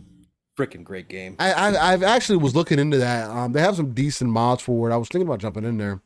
2007, the PlayStation 2 released Juiced 2, Hot Import Night. Shit, I totally forgot about Juiced. I remember Juiced. Oh my god. All right, that's funny as hell. Juice was a fun time. Then in 2009, the Wii released Endless Ocean Blue World in Japan. Then in 2009, PC released Majesty 2, the Fantasy Kingdom sim. Then the PSP released MotorStorm Arctic Edge. Talk about an IP they should never have given up still. They would have had their own Forza Horizon. All they had to do was continue with MotorStorm. Too bad. I'll see how it goes. Then the DS got Saga 2, He Who Denetsu, Goddess of Destiny. Shout out to that. That was released in Japan. PlayStation 3 got Tales of Vesperia in Japan. Tales series, awesome. PSP got Y7 in Japan. Then PSP also got Yu-Gi-Oh! 5D's Tag Force 4 in Japan. Okay. Shout out to Yu-Gi-Oh! Then in 2012, PC got Borderlands 2. Shout out to GOAT. The GOAT that a lot of people say. GOAT. For Borderlands. Yeah. Then in 2013, PlayStation 3 and Xbox 360. Hey guys, you want to think about when this game came out? GTA 5 came out in 2013. That's so stupid to even say out loud. It's so stupid. Hey, Pong, that was fucking 10 years ago. Bro, it's so dumb. It's just crazy. They haven't released another game in 10 years. Well, they did. Red Dead Redemption 2. But sure. They haven't released another Grand Theft Auto in 10 years. No. Insane. Okay, that's crazy. Then in 2014, PC released Final Fantasy 4. Then in 2015, the 3DS released Pokemon Super Mystery Dungeon in Japan. Okay. Then the PlayStation 4 got Samurai Warriors 4 Empires in Japan. Got the Samurai Warriors. Hell yeah. Yeah. Then in 2019, Nintendo Switch and the PlayStation 4 got AI, the Somium files. I recommend playing it. I believe it's still on Game Pass right now. And number 2 is out or coming out very shortly. Cool Eastern style, narrative driven, detective kind of style game. Very, very cool. Very cool. Very nice. Then in 2020, Nintendo Switch got Hades. Shout out to Hades. Well, still got a good run going on. PC released The Dungeon of Nalbuk, the Amulet of Chaos. Okay. Then in 2021. Oh, yeah, that came out too on Game Pass too. Yes. Interesting. Then in 2021, PC released Deltarune Chapter 2. I didn't even know there was Chapter 1. Nope. The Nintendo Switch released Nexomon, which is basically a Pokemon knockoff. And then PC and PlayStation 5 released Toem. That is your This Day in Gaming segment. Ladies and gentlemen, boys and girls, again, it was a fantastic episode. 73 of Living Splitscreen. Again, I greatly appreciate you all for tuning in, being here. Again, real life calls me away, so we'll be enjoying that. Paul, man, hopefully we'll be able to get some gaming in later on, depending on what you got going on. I know I might end up being busy for most of the day, but with that being said, again, please hit that like button on your way out. Share us out on your way out also if you can. And man, look, enjoy your Saturday. Please, ladies and gentlemen, stay safe. And if you want to find me, Steel Rain, the T is a 7. You can find me everywhere that has a search bar. I've tried it. It's tested. It's true. You'll be able to find me anywhere. YouTube, Twitch, Twitter, Xbox. It doesn't matter what it is. Type it in and you will find me. Paul, man, another great episode, although cut short. Again, still almost 3 hours of content that a lot of people say we do too much of, right? We do 2 shows in one most times, and people are like, you guys are doing it wrong. Just split it in half. And hey, I say, why not do a 4-hour show and get to a point where we can bring it down even further one day? But and just spread it throughout the week. I would love to do a show, then all week you're just getting nothing but clips all week until that next show. That would be awesome to do. I think. Hey, maybe we get a supporter that just loves us so much they'd be able to do that. And we can, carry them into they'll be the first crew, first man or woman part of our crew. I think that'd be pretty dope. But either way, again, thank you. Pong, man, brother from another, the illustrious gentleman. Look, man, lead the people to victory. Greatly appreciate you being here again, man. Yeah, man. No, like I said, I'm glad to be here this week. Didn't know if I was going to make it, but not 100%. But appreciate everybody rocking out. And Steel, it's heartwarming, man, because chat's out here saying, no, we want more hours. And this is, again, for everybody who says we shouldn't be doing this, listen, our chat loves this, and we appreciate all of you. And sorry, we do have to cut it short today. Again, real life does call for Steel. It happens. And honestly, my voice is starting to give. Yeah, I feel it. I could definitely feel it. So, but no, again, all the love you guys show, all the support, great conversation today. We didn't even get to half the topics we could have today. There's a lot to talk about. Like I said, depending on what next week brings, maybe we'll talk about some of this stuff. A lot of us will be playing the beta on Call of Duty Modern Warfare 2 next week when it opens up to the Xbox side of things. So maybe we'll have some conversation because Modern Warfare 2 is looking incredible. Shout out to 108 Dragons Lemon. I was watching his stream yesterday. Phenomenal looking game. This game is going to be huge. So maybe we'll talk about that next week as well. We didn't get to the new Phil interviews. None of that. But you all were here. You rocked out with us. Steele and I had great conversations, like he said, nearly 3 hours. Appreciate you all. Love you all. Listen, Pong Steel on Xbox, Pong Steel on Twitter. Tonight, you can find me on the Shop Podcast. Hopefully, my voice will not give out. I knew it was going to be challenging with Xbox Ultimate last night and then rolling into today. But the Shop Podcast tonight, PTK Blam's channel, Fuzzy Belvedere, myself, and we're joined by Silent Cypher tonight.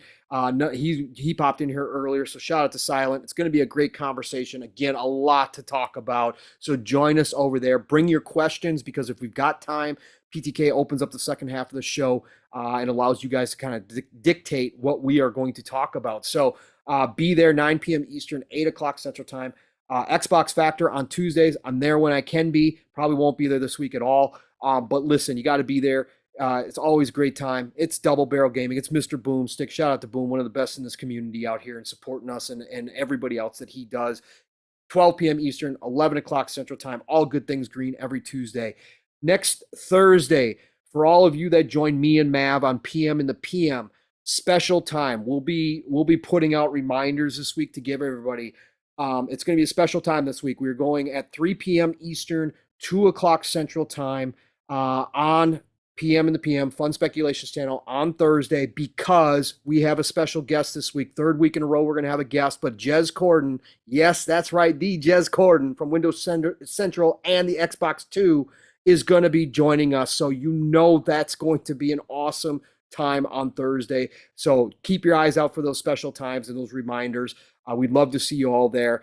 And then back at it on Xbox Ultimate next Friday night, 9 p.m. Eastern, 8 o'clock Central Time. Listen, it's the golden age of gaming, people.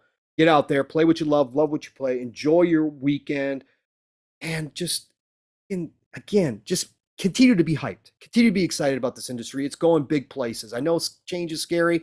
Listen, this is exciting, and we're benefiting as gamers now. The competition is real. So anyways, Steel, get us out of here. You all have a great weekend. Love and respect to each and every one of you. Ladies and gentlemen, y'all have a fantastic rest of your day. Again, thank you for joining us on episode 73. You guys have an episode.